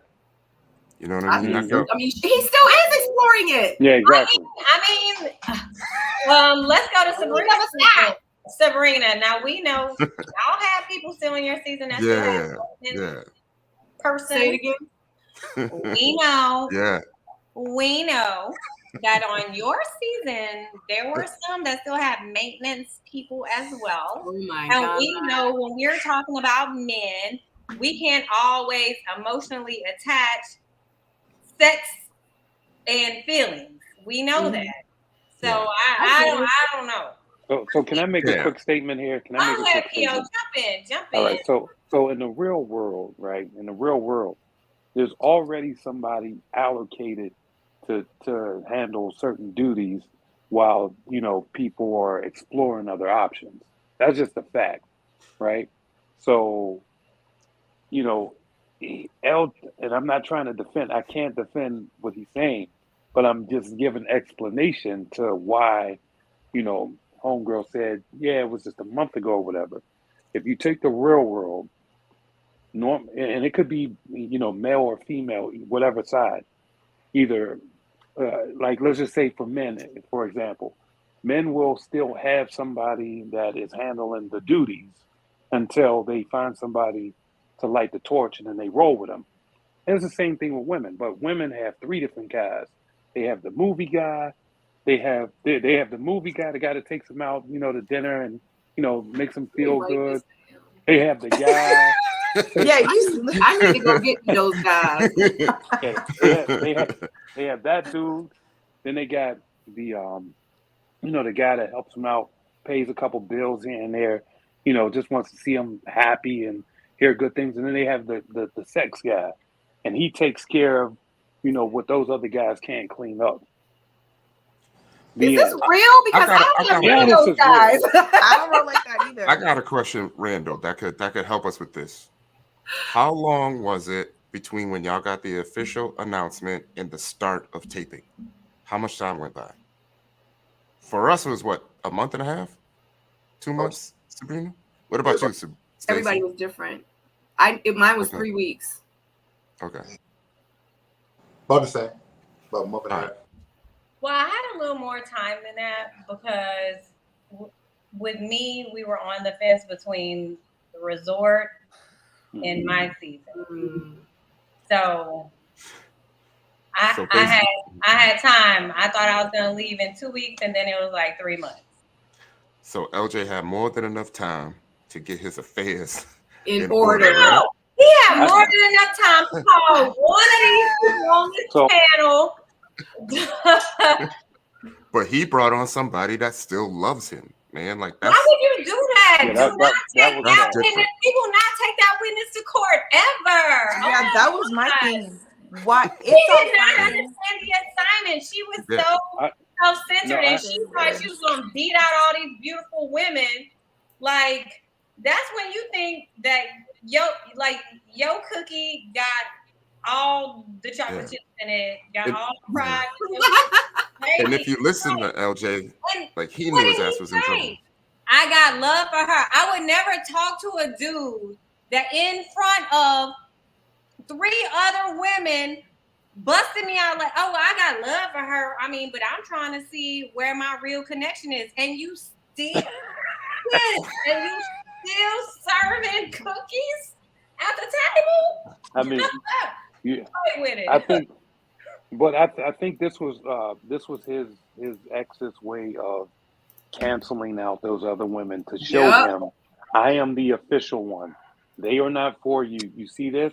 I'm still here, and I'm gonna be here. Baby, ain't enough water in the world to quench that thirst. The whole thing is just weird. It's fine. It is whoever want to deal however they deal with rosters and being loved and who gonna be the maintenance and the sex and all this stuff. But bottom line, it made 0 sense for him to bring him here. It was an idiotic move. Like, it doesn't make sense. He should have listened to Mike. To who else? Who else brought the homie friends? Who else brought friends, cousins, TT, godmother, stepdaddy? Who brought somebody else? Accountant, tax accountant. Who brought anybody? Somebody. So Randall, okay, since we done seen it, y'all mean that the guys on your, like the guys, y'all don't have fluid connections behind at this point of the show? Y'all don't have like a guy group chat for everybody that's still in? Y'all don't have nothing? Like nothing? Screenshot. Y'all don't have nothing? You know what though, Stacy? Here's another side to that. Is this when he made the decision to invite that lady, his ex? She lied to him. I got you. Well, I don't even think that. I think that the way that he handled it, I think he thought for a moment that it was cute, right? And there's a reality that kicks in, when it actually unfolds. And so I don't think that he expected all of it to unravel. I think he's like, yeah, I'm gonna bring this chick. I'm already smashing her, whatever. And she's gonna evaluate these ladies, and then next thing you know, the Jack in the Box opened up, And and guess boom, what? homegirl shot her shot in front Yeah, of clown came out. No, yeah, facts. Yeah. And guess what? And guess what? Check stopped because you ain't the tallest. You ain't the. Oh my god. But maybe Theo, you have a point there because LJ. Hush, Randall, because I'm saying this lovingly because I have no qualms with LJ. I think part of my thing is I've been on all of the panels, on everything. I've been defending his little ass this entire time. I'm like, oh, he's an islander, people from the islands, like, they have a different genetic qual about themselves. They're a little more, So part of me is like, damn, I done did all this talking. Now I gotta rescind some of my comments. Like, and he eat all my words that do not include cookies, but all the words. I'm hot. LJ, Yeah, I think he was thinking that he was just gonna bring someone new, fresh, that knows him. I did feel like he knew he was going to be in trouble because all the comments that he was making about being on the hot seat and, this is going to be everyone getting at LJ. Like, I knew he felt it was coming, but I also feel like there's probably a couple things going on in his head. One is I'm going to be perfectly honest with all these women. And if them finding out I dated someone a month ago is the worst thing that they're going to find out about me, then I'm cool with that, right? Because it could have been a lot worse. The other thing is that I don't think that he thought that they was just going to dive into the sex questions immediately. I thought maybe he would be like, they were asking what type of dude LJ is, why did y'all break up, what are some things that we could work on, what does LJ like, But they was like, is y'all... Was y'all but getting people it in? underestimate people too much. You can feel things, you can sense things, you can see things. There's so much that goes unsaid. People a lot of the times be playing themselves because there are people out here who can see you. And I just feel like a little bit about what P.O. said. Like, I kind of feel like he brought it on to me. LJ, he could be nice and all that, but there's a front going on. I feel like he's being who he thinks he needs to be and not being himself. And with all of this other stuff going on, you got Mike with the muscles, you got Randall, he tall out here with 3 connections, you got all of this other stuff is going on. And I just feel like sometimes guys do stuff like that, like, oh, I got people who like me too, like this is who I be messing with, and now I got options. Like, it was just a weird move. I don't think it had anything to do with, oh, he thought she was just gonna come on and they were gonna ask this or that. I don't think it was any of that. I think it was like something he thought might have been a good idea for a weird reason. You know what, Jay? I just saw someone else's comment. I don't know if you can go to it, Sabrina. But it just made me think differently. It just added a different perspective mid-breakdown. But maybe he thought that would increase his value through desirability. Correct. Thank you. Yeah. So many words, right? I mean, but back. We gonna see next week if that check doesn't stop. Yeah, I mean, it's like that. They didn't even make the bed up though, and he brought her on out of a messed up bed. Like, they just got out. It seemed like they just got out of the bed. You know what I'm saying? And it's like, okay, now we about to do this thing on TV, and homegirl got unhinged. You know what I'm saying? He didn't vet her. Obviously, he didn't have a talk with her. Hell no, he didn't. Oh, right. No, she was staring at him like he was a piece of meat. Yeah. And I believe he said he had love for her and he loves her. He said 2 things in that statement. It wasn't just, oh, I got love for her and move on. He was like, I got love for her. I'm always going to love her. That's what he said. So Yeah. you gave Well, I her would a have little- came. Then I would, if that was my plan. I ain't even gonna say nothing. I'm gonna mute myself. But Sabrina, am I lying? If that was the plan, as a boss bee, I would have come to stop the entire show. I wouldn't have just come looking just a little bit too thirsty. Like I would have come, my dress would have been, my everything would have been on point, and I would have been like, oh, I'm that big. Yeah. Sorry, but that's the type of woman that I LJ would've- pulls. Yeah. But I don't care if that would have been a type. I don't care if that's not who I would have been. I would have Kiki Palmered this shit. And I'm sorry to these people. Here I am. Well, but you know what though, you know what, Stacey? He didn't need that, or she didn't need that because she just got out of bed with the man. And So that's how he why- rolls. He loved her. Yeah. He got love for her. He was with her. She didn't have to do all that. I kind of feel like she was trying to out him, respectfully. Facts. I think she was trying to out him too, because she didn't have to say all that. And when Trinika had asked the question, you can tell the way it was that it just didn't feel like a natural conversation. So Yeah. I was just like, dang girl, why you just volunteering all of that? Like it wasn't a natural flow. I'm gonna just put it like that. It wasn't a natural flow. So I was like, sis, Yeah. because He like hit at her. the end of the day, as much love as I might have for the guy sitting across from me, I ain't gonna have myself looking like a damn sponge and I'm trying to be thirsty and soak everything up around me. Yeah. Because Right. he hit her with the Kevin Hart face. Like, lie. I mean, I You know have what I mean? you. Help I would me. have flipped this table over. Nigga. So you was loving me last night. Lie. Look at You know what I Randall, mean? so uncomfortable. Randall, I was gonna say, Randall, how did you feel, Randall, looking at that scene?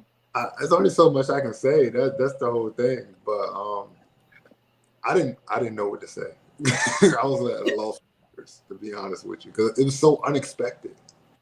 It was so unexpected. And looking at her body language when she was talking, like she paused for a second before she delivered what she said. She was ready. She She thought was about it, ready. right? So yeah. Honey, Yeah. LJ was so green in that scene. And she was like, Oh boy. she was like, oh, they ready for me now. Like she came in there and knew exactly what she wanted. She knew exactly what her intentions were. She knew what she came to do. She came, she saw, she conquered. Okay. She was coming to get her man. She letting all these ladies know, all them know. I'm just, oh, okay, y'all Put 'em want on to take notice. the show, boo? Okay, of course I will go on the show with you. You know I got your back, boo. You know I love you, boo. We good. No, I got you, boo. I could tell. I'm sorry. Go ahead. No, go ahead, P.O. I feel like Go ahead. yeah. I feel like there's not going to be any good recovery from this. And if there is right now, and if there is, it would probably be only for self-preservation for the ladies. No, because who does he have a real connection with at this point? I know they trying to counsel them, try to get them two back together. They don't care. This became a counseling session for them two. Like, y'all sure you're not in love? What happened? First of all, let's look at how which one was it? Looney. One of the ladies in the previous ladies' lounge, she was like, "Oh no, that's all I had to hear. He's nope." And then Trinika. this lady, that was for Swayze though. It was when they were talking about Swayze and the conversation Swayze had with It was Looney. yeah, and she was like, "Oh, that's all I need to hear because what you don't date black women," and that's so we know the women are already kind of like on guard right now, feeling a little disrespected, and I think that this, what you call that? What's one of them sounds they make when you playing Mortal Kombat? Right? Ooh. What is it? Oh, you can. This is the death blow. Finish him. Table. Finish him. Yeah. But you know what though? If so, I'm just going behind the scenes about it, right? And so if I go behind the scenes with my behind the scenes thought process, they, meaning the people that does the editing and makes the decisions, are not going to allow that good drama to leave too early. And I think that they will. Yeah, I think they're going to hug onto that drama to keep everybody saying, we need to get him off. Why is he still there? This, and that. Oh, no, Kind of they used them. They used them one more time for drama. So, do you think this next episode, this Friday, is going to be a non-elimination? I think so. Possibly. And if they do, it'll be another curveball, and Tommy's gonna say, "All right, gentlemen, ladies, last time, we said it was gonna be the women, but we gonna put the power back in the hands of the men." Oh shit! Nah. I don't think LJ makes it to the mansion. I wouldn't be mad at that. You mean to the getaway? So he does get eliminated, right? Wait, say that again. So I think he does get eliminated. I don't remember seeing him at the getaway. Wait, but they wouldn't show you that either. Yeah, they didn't show. They showed everybody at the getaway. Wait, but in the previous preview, doesn't he have beef with someone? Don't he? Isn't he getting LJ? Some spice with him and somebody? No, not LJ. Yeah. Oh, okay, my bad. Sorry, y'all. Yeah. I don't. Hurry up, Friday. Hold on, but the getaway is this Friday, right? Yeah. Right. Yeah. Yes. So he has to be there, right? I don't think he's there. Well, how? They're gonna be there though. You think that you don't think that he's going to just show up? You saying that Tyrone? You saying that he's just not going to show at all? Or do you think there's going to be I mean, who would he show for? Who would he show for at this point? I mean, he had three women at the table. No. And then I don't think Looney was there for him to begin with. Well, that's true, but what I'm saying is that the assignment. Randall, keep your Kool-Aid smile. Just keep it right there. Just keep it right there. The assignment was to go, take the ladies on vacation, whatever, right? Yeah. So I don't understand how he wouldn't just go. Like, what are they? I mean, there's no elimination. Who's he gonna take? You think? Who's he taking? Come on, man. You know how that go. They sent you for you. I know how it went for you. Okay. Chocolate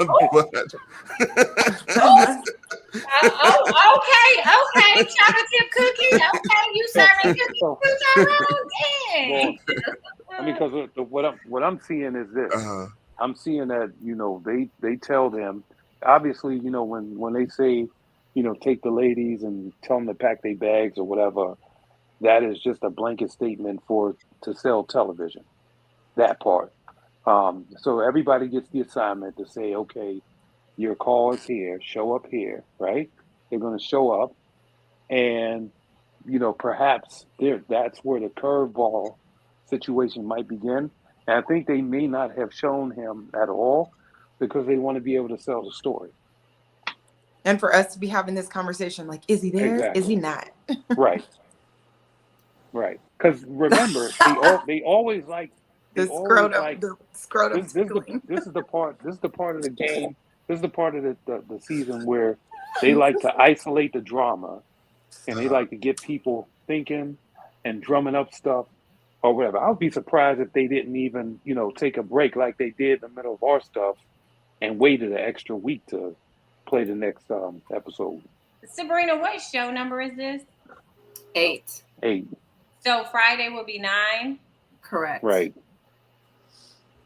And how many we have? 11? 12. I think 12. I don't see it going well. And 12 is just, excuse me, here's the flowers.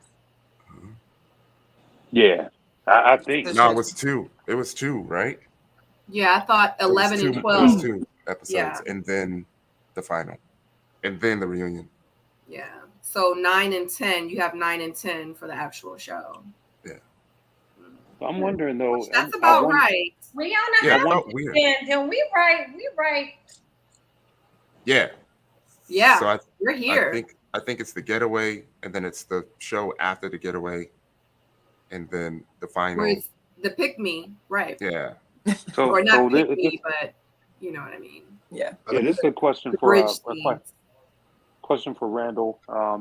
What is it? Is it 3 couples that make it to the end, or 4? Oh shit, he can't Come on, answer that. Paul. Listen, Randall, you put that two-way sign and you don't move. No. You do not move. And see, this is the advisement LJ needed. You put that two-way sign and you don't move.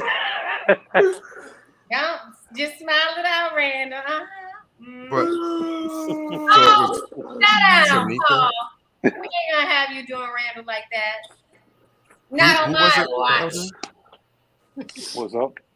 It was Tranika, Looney. Was there a third person there I think there was what? for What you LJ? mean At LJ's Yeah, it was date 3. with the It was ex. It was just Looney and Tranika, Lauren, his ex, and LJ. Does anyone have anything else to say about them? Because we need to get into my comp. Yeah, we need to talk about. Okay.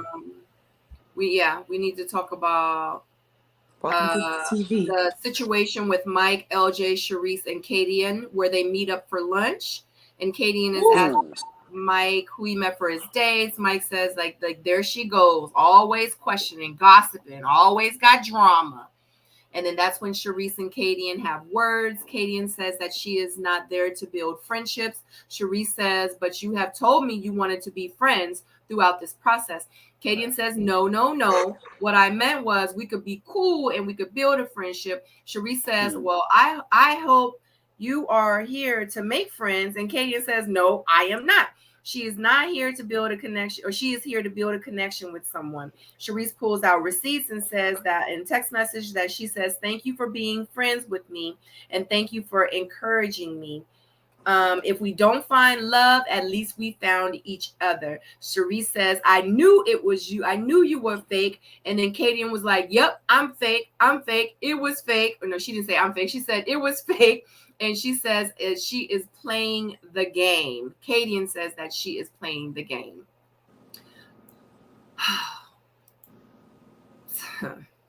God, where do I start? Yeah, where do you start? I think I'll start by saying I feel like that was manufactured by production, but I do feel like what they were saying was spot on and real. Right. Because I don't know why LJ, Mike, Charisse, exactly, and would Katie all would be on a date together lunch at this point.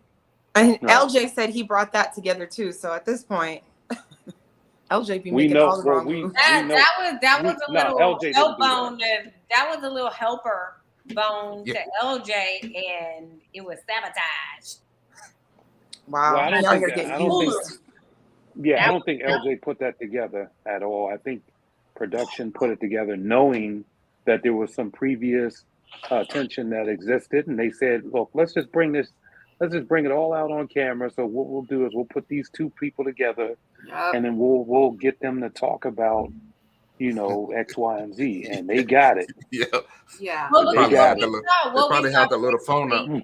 Saying, talk about this. What we saw previously was LJ fanning the flames when there was beef before, but shit, he was scared to talk this time. He won't say nothing.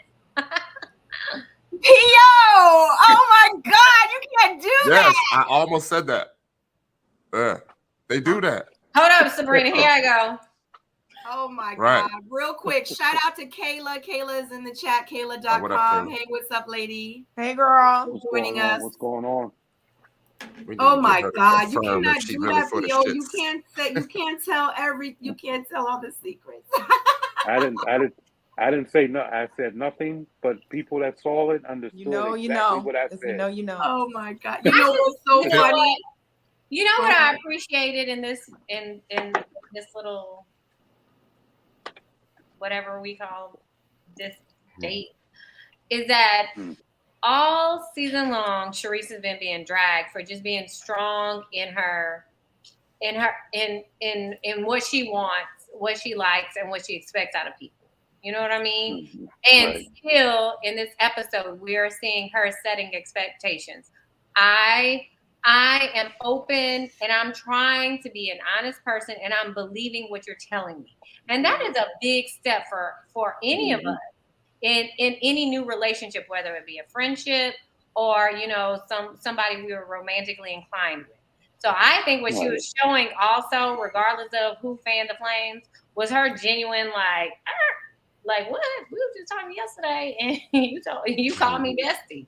You know what I mean? So if anything, we can say some of the things that Charisse has said has been truthful. We're seeing and she's providing the receipts for it. So with all of the backlash and hate she's faced, I think it's been really unfair to her. Yeah. I think she's been getting better and better every episode.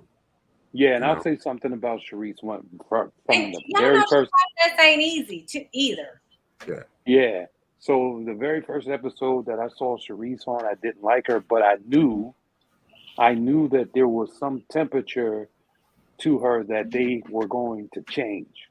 And I know that, you know, based off of how they edited me and other folks, I knew that there would be a turnaround. And I knew that they were isolating certain parts of her personality to show that rigidness, that, you know, that hardness or whatever. But at the end of the day, I look past that and I see, just like when you see her and Samson's energy, there has to be something more to her than just this rigid anger, this bitterness or whatever that they're trying to portray. You know, there has to be some softness to her. There has to be, you know, some compassion and, you know, all of these other attributes that would attract a man to a woman. And because if you look at the way that Samson is being with her, you know, if you looked at that, oh Lord. Wait, but you got to give Cadian credit because that was like so perfect. That was like, I was dying. I mean, like if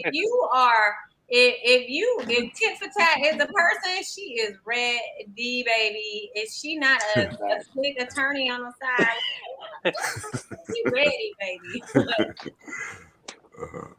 Right. But yeah, I think Charisse is going to bring.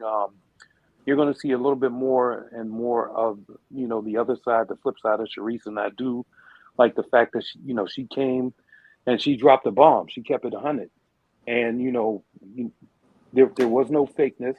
You know, homegirl was trying to make it out like, oh yeah, you know, you just talking and you don't know what you're talking about, but meanwhile, she's like, nah, I actually do, and I'll show you, and I'll show everybody in the room.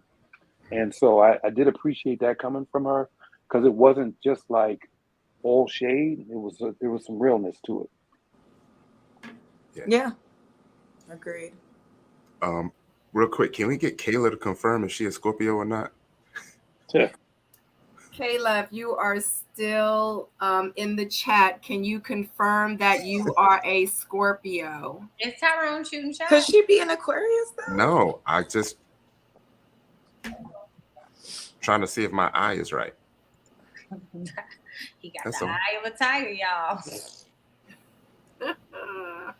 Yeah, so I thought that was all production, love production.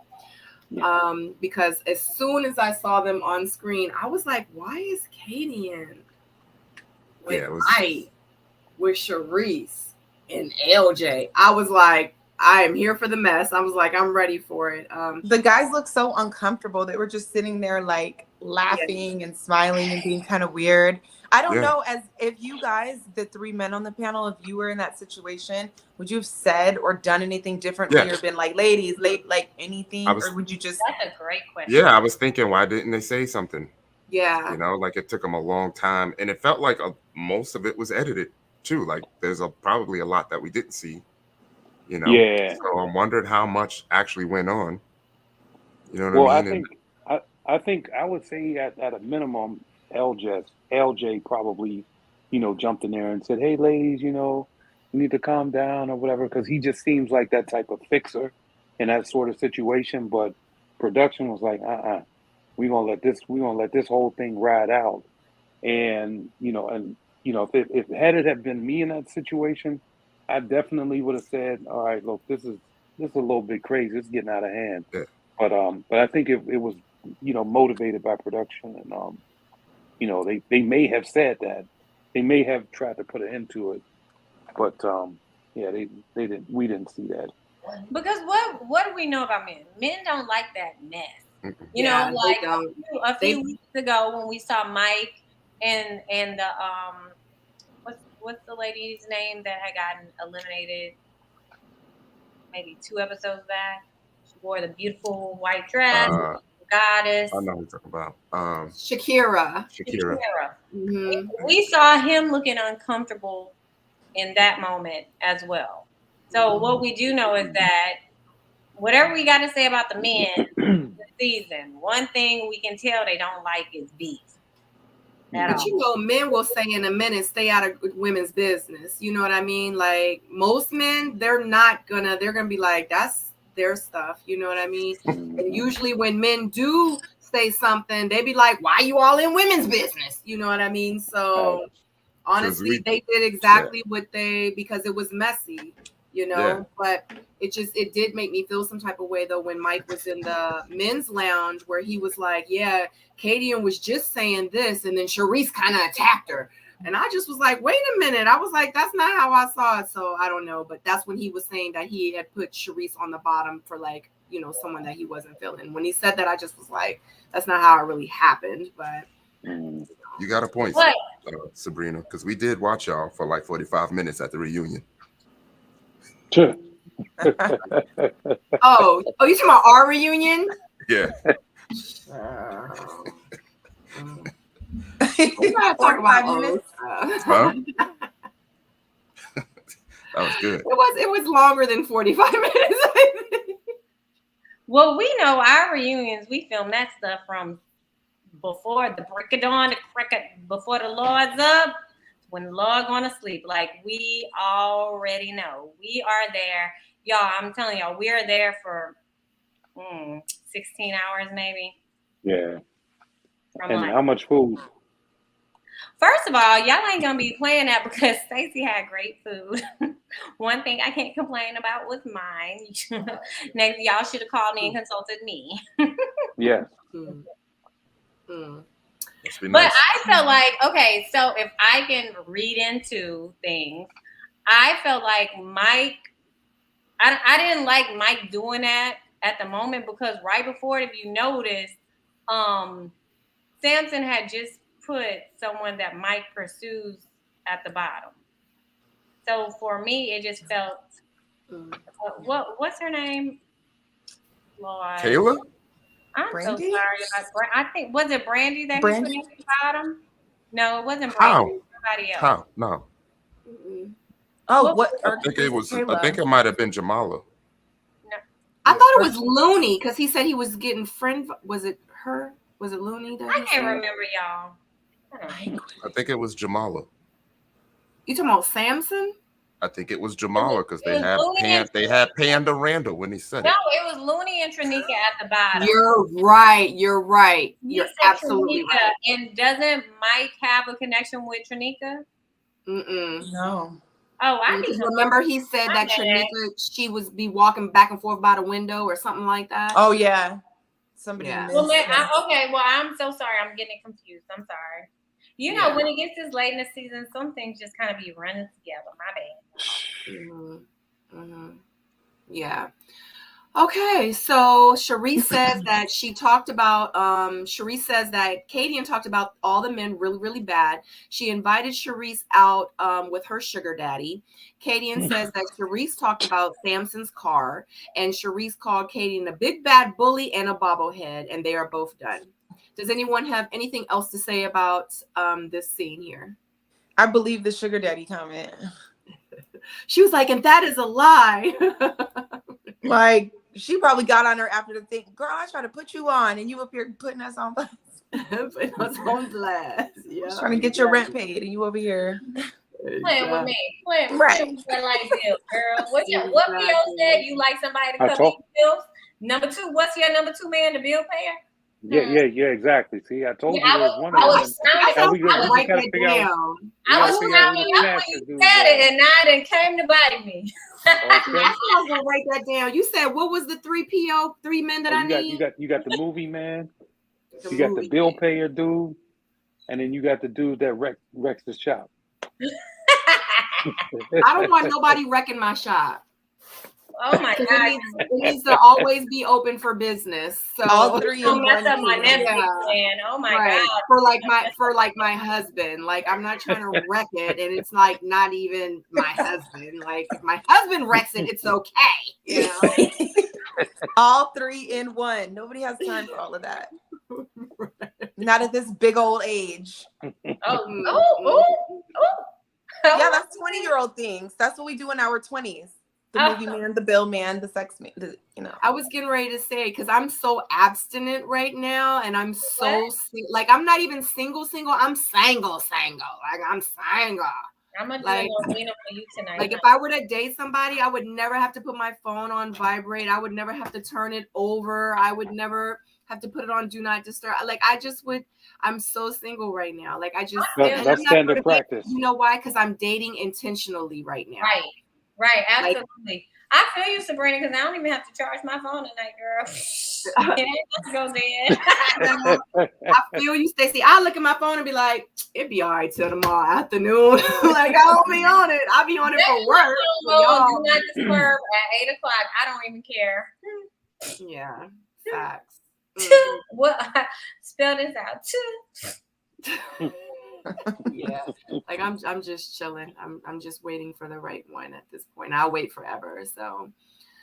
So the men meet Tommy in the men's lounge, and they discuss who they are and who they are not feeling. And Tommy mentions that they will be going on a trip next episode. So pretty much side note, just off the subject, but Swayze does not wear drawers. Mike meets with Trinika and Samson and Looney. What'd you say? But he always has on jeans. That's just like it's the jeans that got me, but I think it's kind of know. healthy for guys not to wear drawers. Well, all of us. For everyone not to wear It's drawers. healthy. I've only met one guy that does not wear underwear. Theo, do you wear drawers with your jeans? So wait a minute. So let's just unpack the phrase of drawers. Drawers is something that you take off, that you throw and it's balled up in the corner. That's drawers. Oh. I wear boxers. Okay, boxers, briefs, underwear, jock straps, all that. Like, do you wear anything? Yeah, I do. But I mean, like every day. There's a difference between underwear and drawers, is what I was trying to say. That's cool. Okay, so you I'm wear from the Maybe I'm from the South. We call everything drawers. Yeah, I know. That's a blanket. Drawers. Yeah, it's like a. It's all encompassing. Drawers is all wear encompassing. something. I only wear them until I don't have to.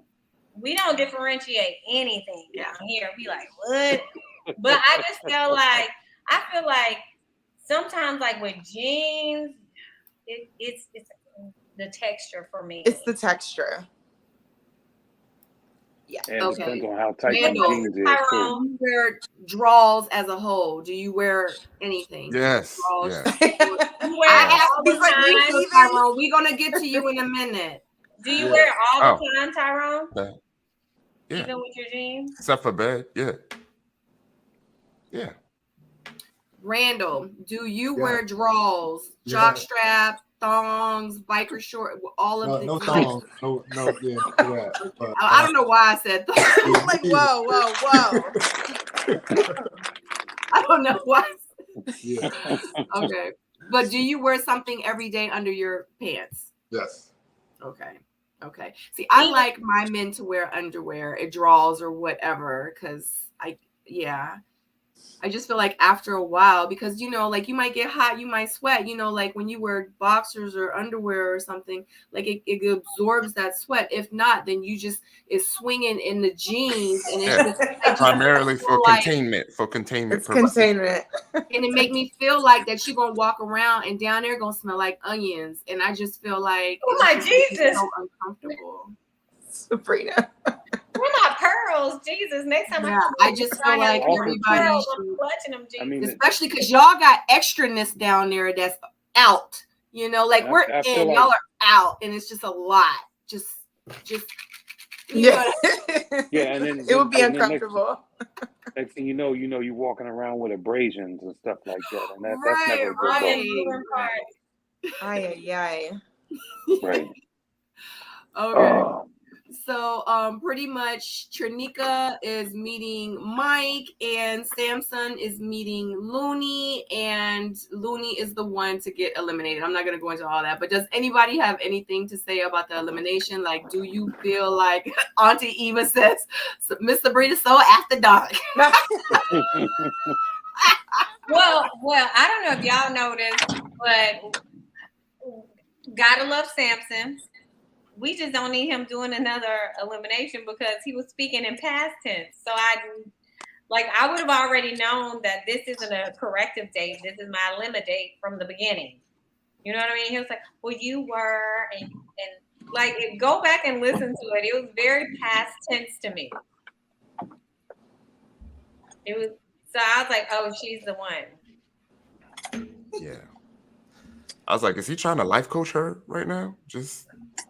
And then it was crazy because let's get to it. And he brought yellow flowers, and I was like, oh my god! I was like, don't tell me he's gonna bring her flowers to tell her you are not ready to love. Like, here are your flowers. Here y'all go, not liking gifts. I like the intention. And I love flowers. So I loved it, but it was bittersweet. It was bittersweet. If I'm gonna go out, let me take something with me. Shit. I think she was ready to go. I think Looney was ready to go in real life. In her head, she was like, my man is not here. Let me just go ahead and go. Like, I'm good with it. And I love how she received it. She did a good job with that.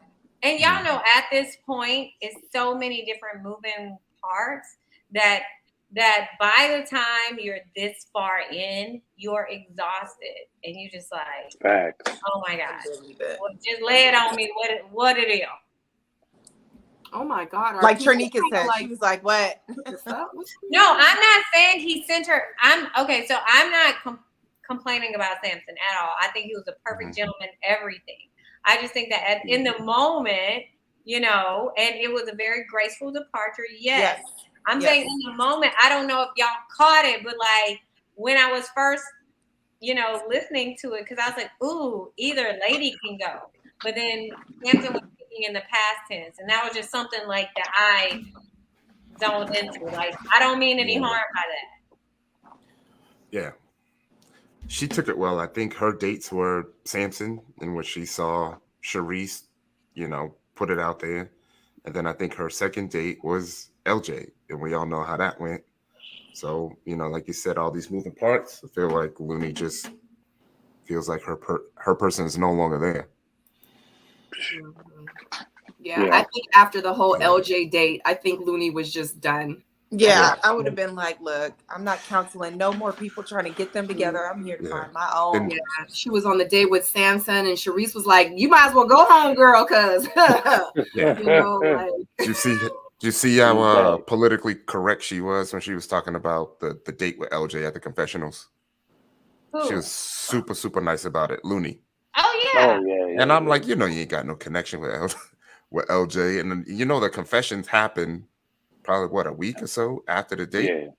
But Looney is one of those people, and Tyrone and P.O., you can probably speak to this because me and Sabrina already know. She's probably one of those people, like, after the airing, after everything, and after you really get to know somebody, everybody's friends with her. And they probably would have been like, oh, I should have taken a deeper look at you. But you know how we are at that point. We so far off everything. That is no chance. Mm-hmm. But I really enjoyed Looney. I loved her energy. I loved her vibe. She's a beautiful woman. She moved with grace and class, and I adored her. Yeah, I thought she was amazing. It was beautiful. That was great. How did you guys feel about Trinika's reaction when she was on, you know, when she was kind of, you know. I was a little surprised by it because I actually know her personally, and I don't really ever see too much of that energy from her over these years. So I'm gonna have to call her and ask. That's what I'm gonna do because I don't know. I was like, girl, you was about to cut that man. Can I say this? So Yeah. when I was on a date, when I was on that date with Precious, and they saw me quote unquote blow up, everything that was played was in reverse, right? And so when y'all when I did when I had big energy, it was after the fact of all of that stuff that played out. So I think in some cases, and this might be one of them, where she might have said, yeah, you know what, give it to me straight or whatever. And then I think it might have been out of sequence the way that they showed us that her reaction back. So, I mean, I would give, maybe 50-50 on the editing.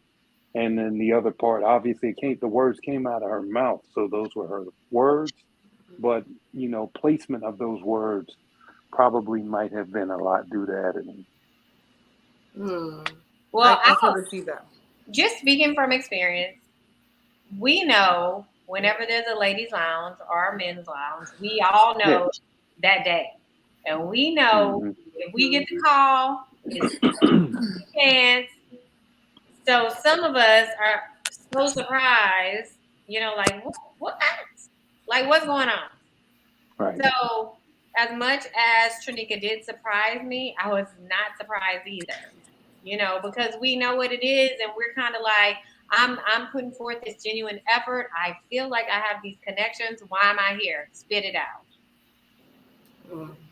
Especially because she did show up a lot. I feel like she did, whether it was all romantically or this or the other, I feel like she really put the effort from what I could see. And just knowing her and watching her trying to talk and listen and understand and be available and connect, I think she did that. So maybe there was some energy. Like, I know you're not trying to say I didn't put myself out there. Like, come on. I feel her, period, point blank, because that's what happened with me and Frank. And when Frank, because I even said it, I was like, Frank, don't sit here and blow no smoke up my booty. I was like, stop playing with me, because the guys we talked about, you know what I'm saying? Like, you ain't really been, reaching out. I was like, that is the whole show. I've been sitting there saying that. Like, come on. I was like, you playing with my emotions and you lying. And that's why I got a problem with you now. I was like, don't be on TV. Don't be lying and stuff. Like, don't be saying the stuff that production's telling, because it's going to get you in trouble, Frank. Like, don't do that, Frank. Like, don't be up here lying on me and stuff. So I really didn't appreciate it. And that's why I was a little, I had a slight attitude, because I was like, it's different if you coming up here and you spitting facts and you saying, Sabrina, this, you did that, you didn't do this, you did that. I would be like, yeah, you're right. But unfortunately, everything that he said was not right. It was like he was going by that thing that they was telling him to say, and it wasn't true. And I was like, yeah, I got a problem with that. But. Well, and then it was her strongest connection. So it's like, nah, come on now. Now That was Mike, right? It was Mike, yeah. What's this about? We right here. What's this about? Yeah. Boom. Honey, when I saw Trinika, I was like, damn, that's my scene with Frank. Yeah. Joy even had one of those scenes last season. Joy, when was Demetrius? Demetrius, yeah. She was about to cut him. Apparent. I mean. But see, that's the thing. Like, I know I've been on the chopping block several times, and for no reason. But I think, like, come on. No. So, I almost spit my water out. Come on, Paul. Here's the thing. What y'all didn't understand was, when I was on the block, I was actually taking. I'm serious. I was actually taking somebody else's spot, based off of what was going on in the lounge with the ladies. Like, I never was on. Well, I knew that, but I never was on the bottom. However, they put me there, I guess, for the fact of selling the show to keep people engaged. But there was a lot of stuff that was closed off.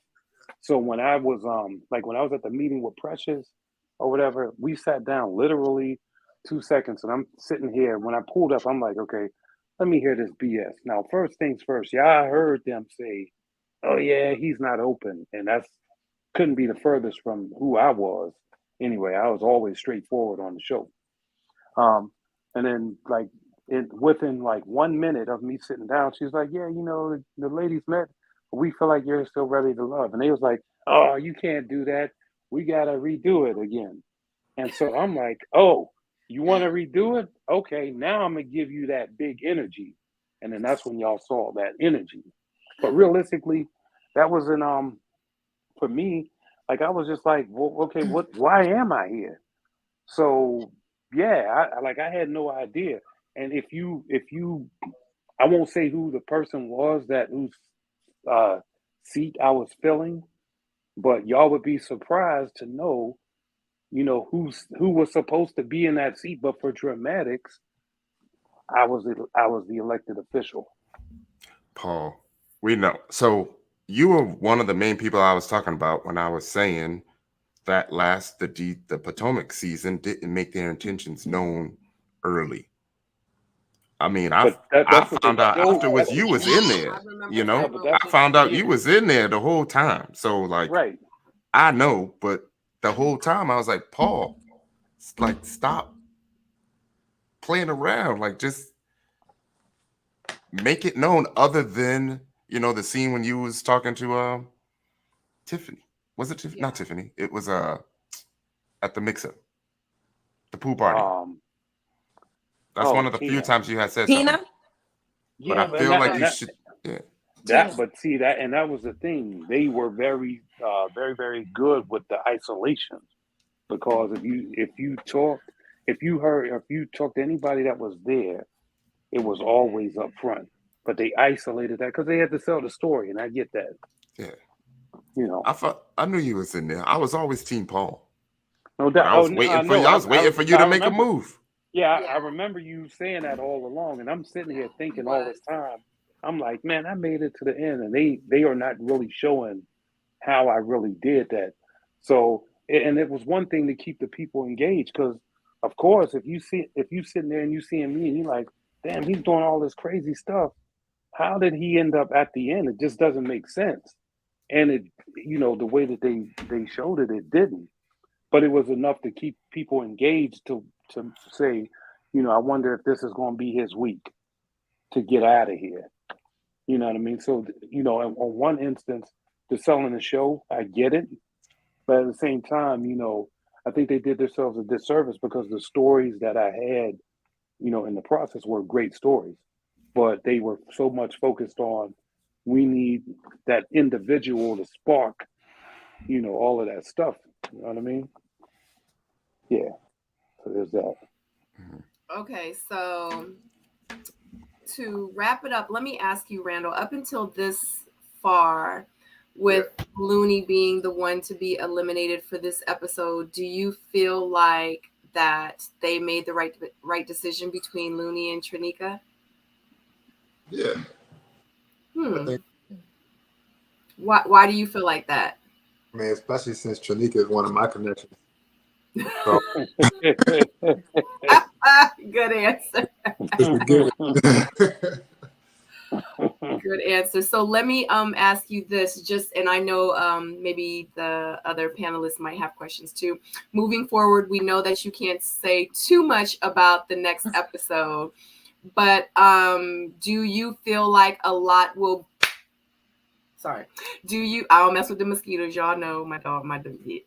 Do you feel like that a lot will be revealed? And do you feel like by next episode, you will kind of narrow it down to who you think you might be with? I can't really say what's going to happen. All I can say is it's a lot. This next episode is going to be a lot. You know, when I watched the preview for it, I just took a deep breath. So yeah, it's gonna be a lot. How do you think the preview made you? Because we everyone saw the preview, so let's discuss just the preview a little bit. How do you think the preview made you look, in a sense? I don't know, because I only looked at it once. So, do you have it, Sabrina? I don't. No. Oh, wait a minute. Well, I wouldn't be able to show it anyway. I wouldn't be able to show it. Oh, I missed it. I'm sorry. I got a question, Randall. Are you happy with how the process turned out for you? again, I can't really say so far, but right now, things are just about to get tough. That's all I can really say. Because there's a lot that's still going to happen. You know, a lot of what people think is going to happen right now is probably not. There's a lot that's getting ready to happen. So just stay tuned. So let me ask. I'm gonna piggyback off of Tyrone. So are Yep. you happy with the person that you end up with in the end? Ooh, don't How do answer. you know? I was about to say, you know he can't answer that. How do we Don't leave, Tito. Randall, don't answer that, Randall. Why do you think I'm gonna make it to the end anyway? Get your ass up, Paul. Oh my God. Let me ask you this, Randall. Do you feel like with the group of women, the 10 women that they had on this season, when you came in at the very first time and you saw the women, were you like, yeah, they did good. That's my type. That's my type. That's my type. Or were you like, nah, ain't none of them my type, but we gonna see where it goes? They did a good job casting. So a great job. So A great job. Yeah. So my I felt question like that is, too. I have a question for Randall. We about to So- restrict your questions. I'm about to meet. Now this gonna be this is a real one. This is a real one. So, you know, given the fact that you saw our season, right? And when you pulled up and you seen the mixer and you showed up and all of the 50 cameras was there, like, how did that make you feel? Were you nervous, or, you know, was it just like, okay, I'm here now, let me just get in there and do what I do? When walking in, I was nervous. Like as the truck came around to the house and everything, and I'm walking through the hallways, it just seemed like the hallway just kept getting longer and longer. You know, I was just trying to make up in my head what I'm gonna do. They was like, you can get the champagne or the cider. So I'm gonna get the champagne. Right. But when I got to the table, I had cider, right? So, you know, I did too. Yeah, it was nerve wracking. But once I sat down and started talking, then I got real comfortable. Okay. Would you ever do it again? Probably Ooh, not. don't answer. I got another question, Randall. I had that one. Go ahead. What was your Pause Randall first before you answer, and I'll let you know. Oh my God. I answered that one. Go for it. what was your thought process and approach going in? Because, you know, sometimes, you know, the fellas can get together and everyone's got a different mindset. Some people just go for quantity. Some people really try to be vulnerable. Some people want the shine. What was your approach? Honestly, because I'm really more like a intimate one-on-one type of guy, so I didn't really know how I was gonna go about it at the mixer. And I'm really laid back. So what I wanted to do is just make sure I just talk to everybody. That wasn't really it. Just try to feel everybody out and just go from there. I didn't have no expectations. I didn't know if I was gonna get through the first scene or the first episode or what. I just wanted to make sure I talked to everybody and gave myself a shot. So how did this process challenge or change the way you approach dating? I want to say that I was a lot more open than I normally would be. I wasn't so quick to like shut down completely with things, because, you know, you see red flags and stuff like immediately, or things that you don't like in people, and then you're quick to just like shut down and not really like see if you can fight through it or if it's worth fighting through. So I think that's something that I definitely learned from this. Randall, the lady in Sun is asking, what are your true thoughts on the nickname Rah-Rah? It's a good name. You like it? I love it. That's how I feel. Great Also, answer. Autumn's Hey, Magic. I'm sorry, Pio, real quick. Autumn's Magic wants to know what's Randall's sign, and then Pio can go. Okay, I'm an Aquarius. Okay. Yes, Pio. Sorry. Okay, so Randall, tell me, man, like, I know like the guys from our season, from season 6, we pretty much are, you know, we can all sit down and have a beer. You know what I mean, at the end of the day. So do you guys have that same camaraderie? Are you guys, you know, kind of cool? Can you reach out to people and actually, you know, talk to them? Yeah. I gotta What pick up about the the phone. ladies? Yeah, like Samson was just on here, you know, but yeah, I can talk to all of them. No issues. How about the ladies? No issues. We can pick up the phone and talk. Oh, okay. So they're all cool with each other as well. Yeah. Good. Oh my He gosh. ain't in the ladies group chat, P.O. Right. Neither was I, but I know exactly how the ladies feel about each other. Trust me. But you know, once filming stops, or that episode right before the reunion, everything changes, and then right after the reunion, every relationship changes. Facts. I always say that. I always say that the dynamics of everybody's relationship will absolutely change because after the reunion airs. After the reunion airs. That's Randall, which one of the fellas have you gotten the most cool with? Okay. Not to cut you off, Sabrina. No, you're my fine. bad. No, you're no, good. I was gonna say, good. Which one of the fellas have you gotten, to be the most cool with? Pretty much cool with all of them.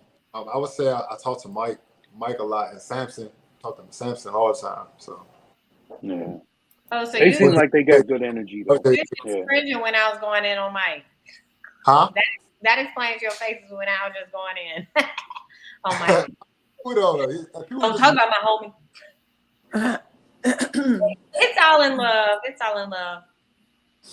And see, keep in mind too, Randall, we don't really. I mean, y'all, it's kind of the same stuff I had to go through. I think we all went through this. People are critiquing, and they see what we see on camera. We don't know what the hell you guys do behind the scenes. So we don't know what those connections really are and how that stuff really played out in the background. So it's kind of like, we can only talk about what we see. I know, though, I'm smart enough to realize, because I've been in that situation, that, half of what we see is real. The other half is contrived scenarios, things like that. So, if sometimes if you hear me or somebody else say something that's a little off, it's only because we are going off of what we see. But I get it, because I lived that whole season with that. So, Patrice, I'm not going to ask Randall because we all know Randall cannot answer this question. Yes, he can. Patrice, no, he cannot. P.O. So, Patrice would like to know, P.O., are you in a relationship now? I've been in a relationship for quite some time with myself. Oh, so you don't have like a lady friend, like someone you can cuddle with and spoon with and take your underwear off for? You got your number 3 lady? Oh, the third one. There you go. I mean, what's the ranking? You gave us the ranking of men. Yeah, right. What's you got the ranking of women for men? Yeah, you got the cash man, you got the movie man, you got the smash man. So what you got for ladies? What do the ladies have? Yeah, so me, I operate in the universe where, I just see me and, what's right in front of me, and I just move like that. So, P.O., are you single? You do not have a lady friend. You are single. You are dating. I mean, I have plenty of lady friends, yeah. He's like, do you have a girlfriend, P.O.? Are you? Well, I have a girl that's a friend. Yeah, of course. Yeah. Wait a minute. Can you give a direct answer? This is all. Wait a minute. We getting off track here because this is about we on track. Episode 8 with the live panel. Randall, back to you. If you do have a girl right now, she's gonna be upset with you when you get off of here. LJ, P.O. Which one is What's up? It's gonna be. Oh wait, Samson. Oh, what's up, Samson? Hey, my man. Yeah. Hey, Samson. How are you? Samson says, "Yes, sir. We gonna hoop when I fly back, bruh." Is he talking to you, Randall? Yeah. Samson, I respect you, brother. You got 48-year-old knees and you still hooping. kudos. I can't do it. You don't have no 48-year-old knees. That man does yoga. We know they like 30-year-old knees. Well, I mean, yeah, I got a true 48-year-old knee. One of them at least. So there's no hops. There's no hops on the right leg at all. You know. But I wasn't really much of a I mean, I shot hoops, but I wasn't really much of a hooper. I was more of a football player. I was a quarterback. But there's that. Yeah. All right, guys. Does anyone have anything else to say about Ready to Love Miami, episode number 8? What would you like to conclude with? I would say shout out to all the people who made it this far and have still got their sanity intact. You know, shout out to them. Shout out to all the folks that have been able to leave gracefully, you know, because that's not easy. You have an idea of how you're going to go out. Sometimes you don't even know that you're going out. You know, Tiffany last year had no idea. She had no idea.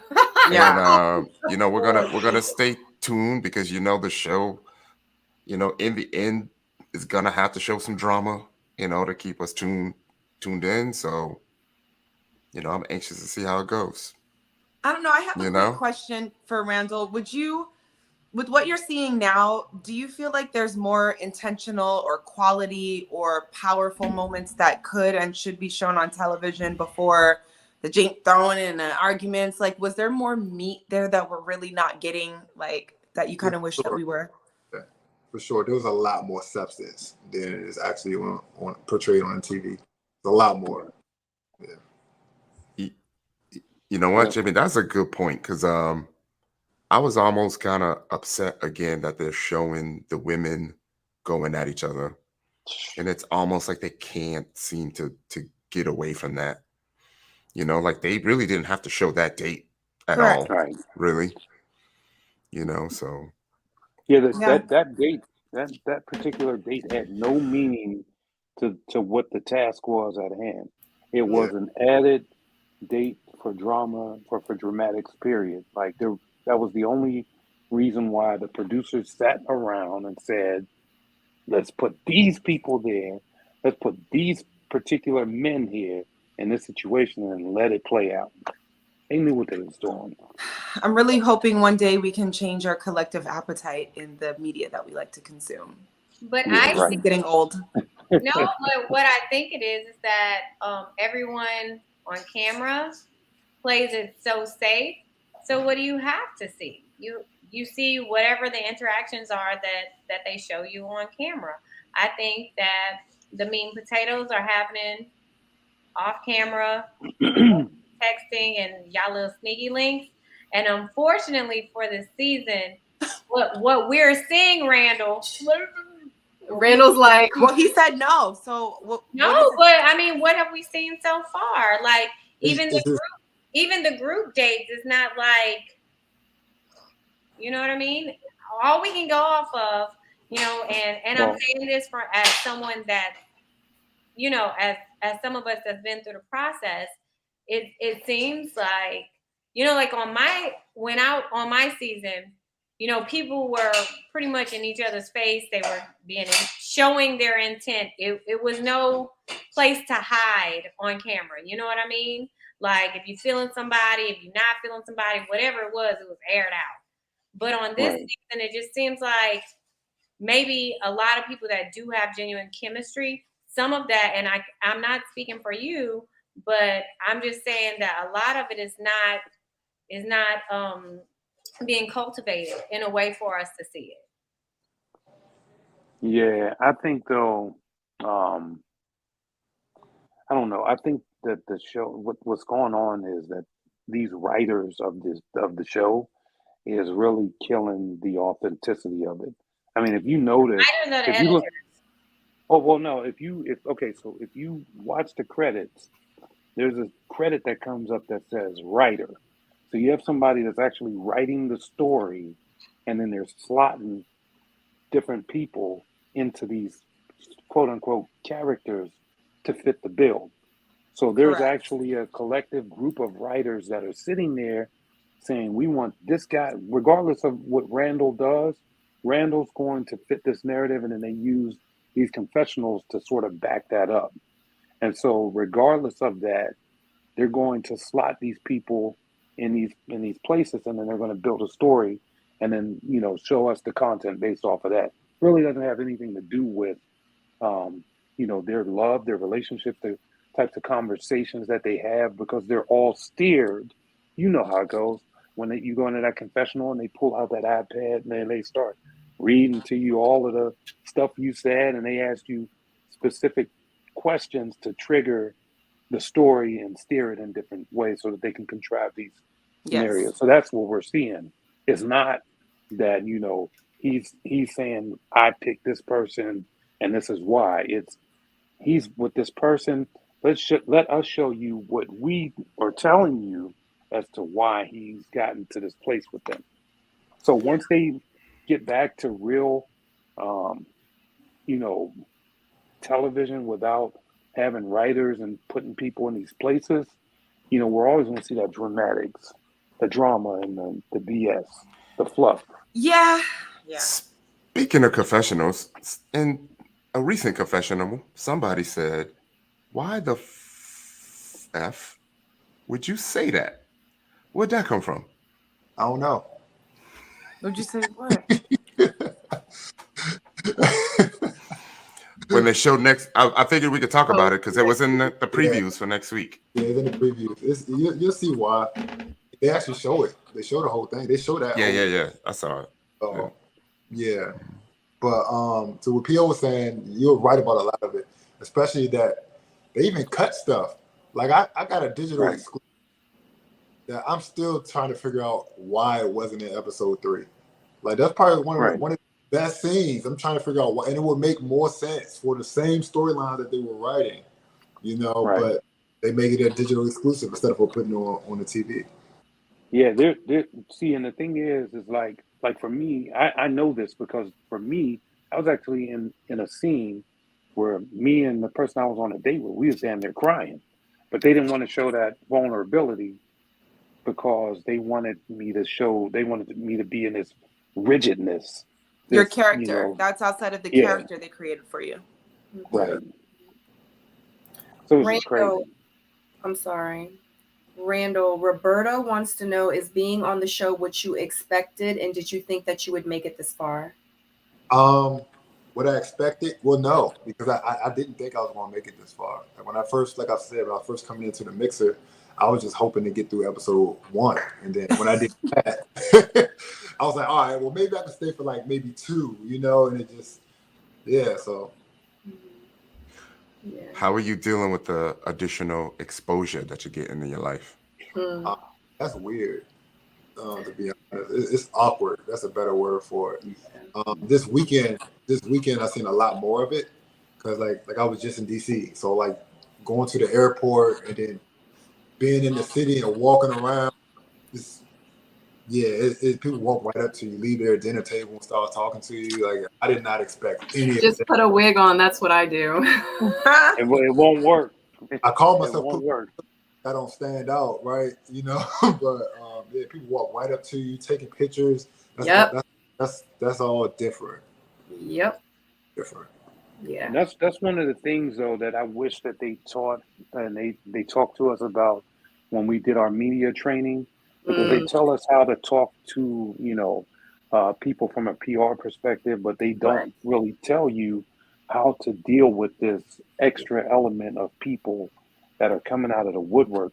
You know, like I was out on a date and I went to a restaurant and I went to check myself in for the date and I could not get a seat because I'm sitting here talking to these people, you know, trying to, you know, be, you know, courteous and all that, understanding that people are fans and supporters of the show. And, you know, they watch me, but at the same time, I'm like, yo, I'm hungry as hell. Like, Right. Like, I just want to sit and eat. Yeah. So, you know, for me, and I'm sure Sabrina can attest to this. Like, for me, it's different because I have kids, and it's different because I get approached while my kids are present. You know what I mean? And it's like, y'all are talking about this stuff in front of my kids. Like, I don't talk dating in front of kids. Like, so it's always like so weird for me. And it's crazy because it's always like, frick or frack, which one are you? And I'd be like, oh, yeah, I know you get that. Oh God, here we go.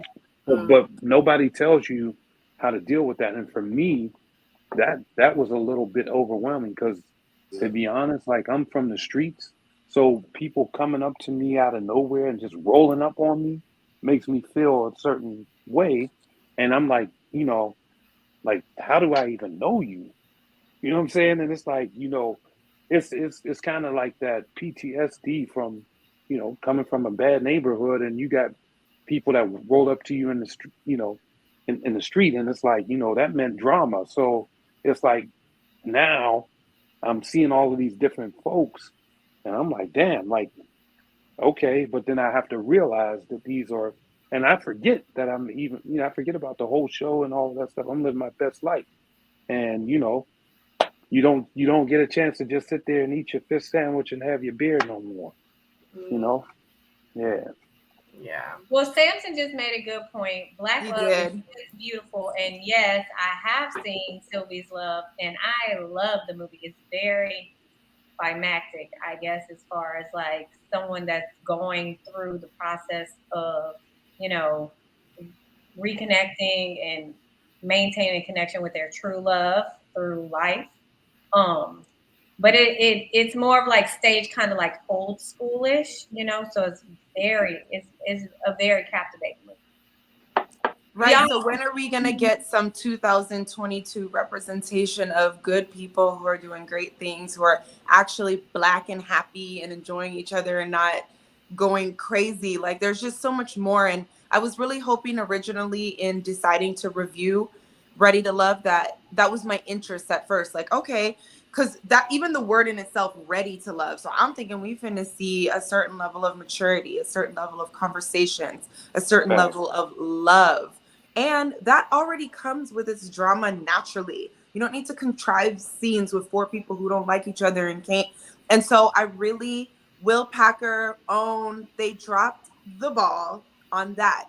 And they have a responsibility if they're going to be in this space. And people have been saying this for years. So this is why it's hard for me doing media, the television and stuff that I do. It's hard because it's just like, everything is on paper. Everything is controlled by writers, production. There are walls, there are boxes, you're put in rooms, people looking at you, waiting. It's a lot of weird stuff that goes on. And I just think we're missing the mark.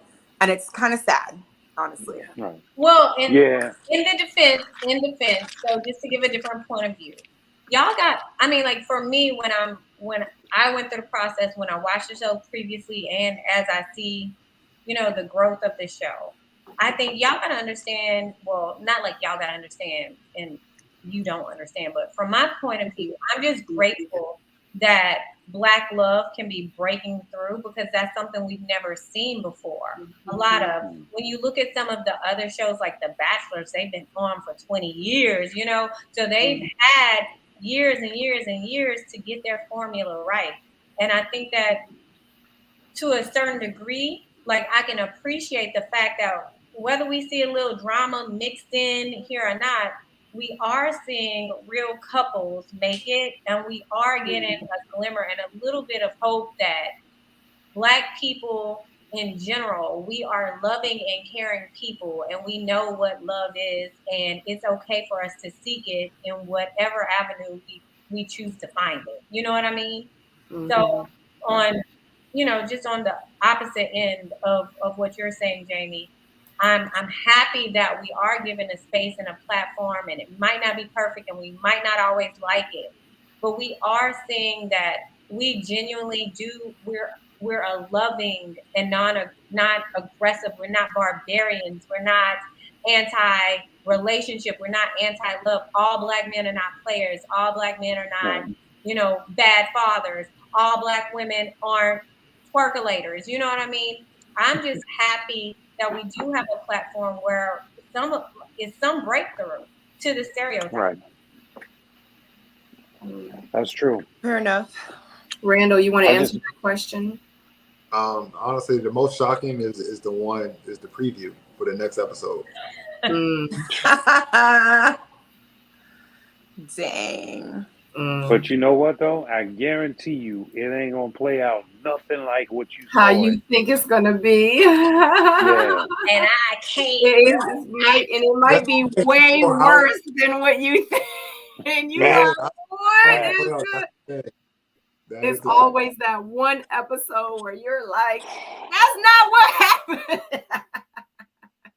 it makes you so mad because you know the network is the machine, and so whatever they say, it doesn't matter what you say.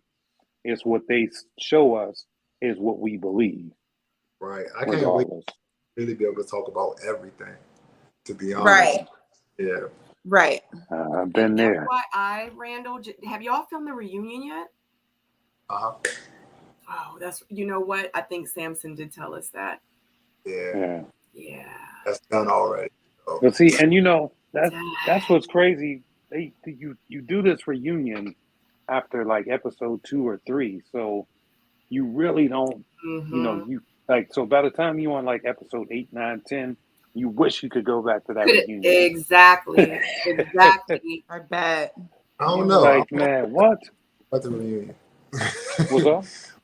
We can leave. I said I don't want to go back. We can leave it how it is. No, oh, okay. He must have got off scot-free. Yeah. Must be nice to be the Prince Charming of the show. Mm-hmm. Yeah. Okay. Yeah, he got out on him. So real quick, I'm going to go around and I'm going to ask everybody just give a quick answer if you can. Roberta Robinson asked, if you were to change anything about the format of the show, what would you all change? So let's go around, starting with Randall. What would you change about the format of the show if you could change anything? The cutting floor. I would leave a lot of substance on the show. Because even in my conversations, a lot of what we're talking about isn't there. They just have me saying like slick lines and stuff like that. So everybody's like, what is he talking about? Or I'm playing games. No one knows what we're really talking about, or what questions I'm asking, or why she calls me a nerd. None of that stuff. So I wish it was a lot more of the substance to be there. Yeah. Tyrone? Yeah, I think I would take away the eliminations, especially the public eliminations. And I think instead of eliminating people, you can just have someone slowly but surely like die out in the filming process, right? Mm-hmm. And then if there was one more thing, I would give the cast a little more control, you know, with the dates instead of, you know, them trying to force you to date someone that you're not attracted to, right? Yeah. It's like a waste of my time, waste of their time.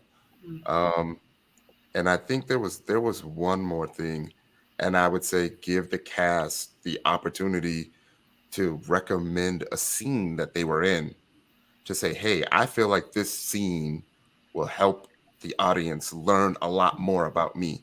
Can you please add this in at some point?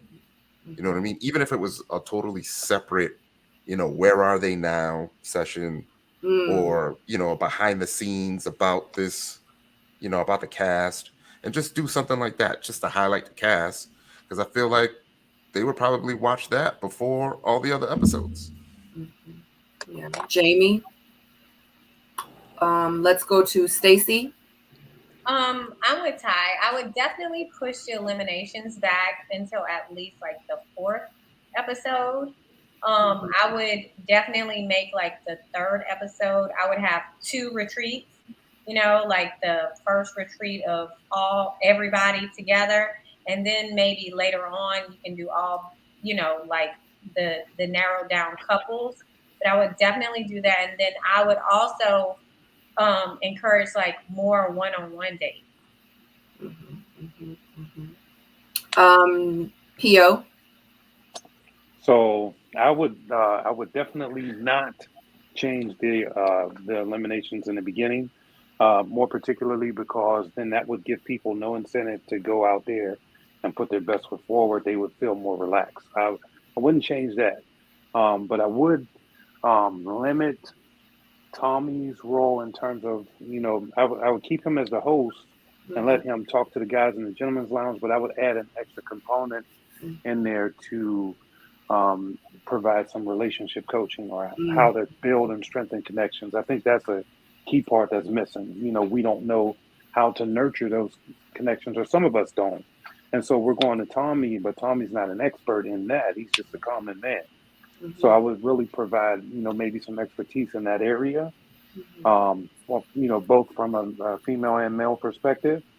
But other than that, I would also allow people to assign themselves to the dates that they want, and not sort of, you know, be placed in a situation where, hey, try and figure out and, you know, force a connection with somebody that you're really not feeling.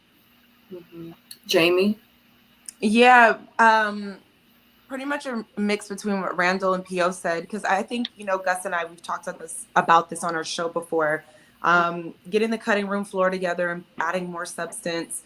You know, as a viewer, we enjoy actually learning more about who you guys are. It helps us connect to the connections and gives more depth and understanding as to why what's working, why it's not, you know, and it's just more like when you watch a movie, there's a whole character development that happens before all of this other stuff starts happening, and it helps the audience connect. So I think it's really important to keep substance and to keep depth in there, and not just quips and one-liners and stuff like that just to get through 30 minutes or whatever. And PO, I agree, definitely needs some relationship coaching and counseling of sorts. It doesn't have to be a full-out therapist, but there should be somebody who comes into the ladies' lounge and slides.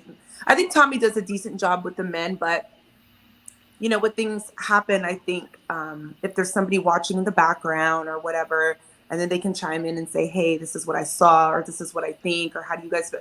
Something that will help guide. Because if you say you're, you know, ready to love, we know how challenging relationships can be, relationship with self and relationships with other people. And a lot of us need help filling in the blanks. So I don't think that assistance would be such a bad idea to actually, you know, end up with some real and quality couples at the end.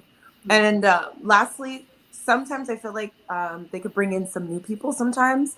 Like when you're seeing it's getting stale, and maybe y'all made not wrong casting choices, but they're going a little bit dry and it's not working out the way you thought. I don't know what would be challenging to add some other dynamics, and sometimes to just kind of see, and not 2 or 3 people at the pool party, because I know that happened, but just something along that nature, so people are actually getting to connect with people they actually like. Yeah.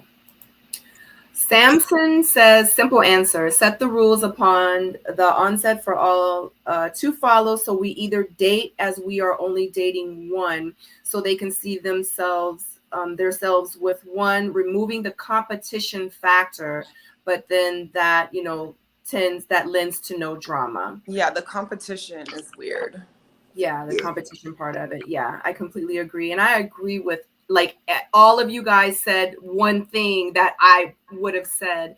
And the other thing that I wanted to add is that when, like, because this is a dating show, my thing is at the end of the day, if you're going to have 10 women and 10 men, if you're going to have these 10 men, get 10 women that are probably compatible with these 10 men. Like, don't just get like a group of men that look good. They got beards, they're bald, and you know what I'm saying? Or the women that, you know, like, dang, like, make it to where these 10 men fit these 10 women. Period. You know, it makes sense from their application. People don't understand. We go through hours and hours of interviews and the evals and the psych evals and the questions and meeting the producers. And I mean, it's a process. They don't just pick us and say, oh yeah, Sabrina, we're going to pick her. And then like I'm on the show. It doesn't work like that. It's a whole process. It's a very time consuming process.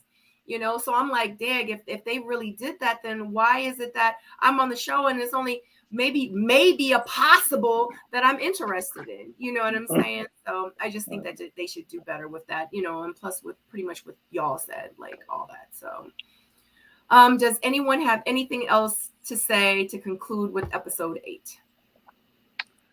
I would say this, Randall, I'm definitely rooting for you. I'm rooting for Samson and Mike. Swayze is, you know, as if he, I mean, you know what I'm saying? I don't know, you know, if he's going to come around, but, you know, I think you 3 guys are my picks to go all the way to the end.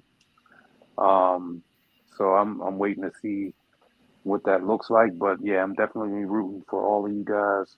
And I will say that you three are the most are the ones that most represented themselves, I think, in different facets and different ways that I would represent who I am. Mm-hmm. Yeah. So let's go around the room here and let everybody know exactly where they can find you on social media. If you have YouTube, etc., Twitter, definitely put that out there so everyone can follow you on socials. And let's start with Randall. Yeah, you can find me on Instagram, Scott31, and Twitter, Randy_Savage31. What's up, everybody? Tyrone Wilson. You can catch me at Ty Wilson21 everywhere. I am rooting for everybody. So, yeah, that's all I got. Yes. I'm sorry. Are we going in which direction? Yeah, you can go ahead. Oh, okay. All right. Yeah, I'm P.O. Paul. You can catch me on Instagram at 100 Sightings. I have a very vicious project that I'm working on. I can't really talk about it yet, but trust me, it's going to be worth the wait, and I will announce it. So just follow me, and I'll put you up on game. Well, I gotta keep it simple. I'm Stacy_B with 3 E's on whatever. I can only deal with Instagram though. I had a patient, but I'm just so excited for Friday's episode. I'm looking to see, more than two good couples. At the end of this season, I'm rooting for all of you guys, and I can't wait. Yeah, I love it. I can't say as one person who's not been on the show. I've done reality TV, but not for months. Shout out to all y'all for enduring all this, because I'd be looking all the time like, "Ooh, couldn't be me, could not be me." So it takes a lot, and I am very familiar with production and television and how that works. It's exhausting. It is a lot. It is emotionally taxing. It's draining. It's tiring. It's exciting and it's fun, but it's just a lot. So you guys are all really dope for enduring the process, and so I admire that. And I'm Jamie Alexander. You can find me on Instagram under this name and on my YouTube. Got a lot of fun content, and yeah, that's it. All right. And of course, I am your host, Miss Sabrina Soul. Thank you so much to everyone that joined me tonight on this panel. You guys are so amazing. Shout out to Randall. Congratulations on everything. We're going to watch you to the very, very end. We are super excited because, we're reviewing it. So we're excited to see what's going to happen. We're excited to see what's going to happen next Friday as well. Thank you so much to everyone that's in the chat. Thank you to everyone that joined us. We appreciate you so much, even if you did not go into the chat. If you have not hit the like button, I would so greatly appreciate it if you hit that thumbs up on the way out. If you have not subscribed, that would be so amazing. If you do subscribe, we have some amazing content, some more amazing content coming your way as well. Anyway, other than that, we will see you on Friday for my live reaction watch party here at 8 p.m.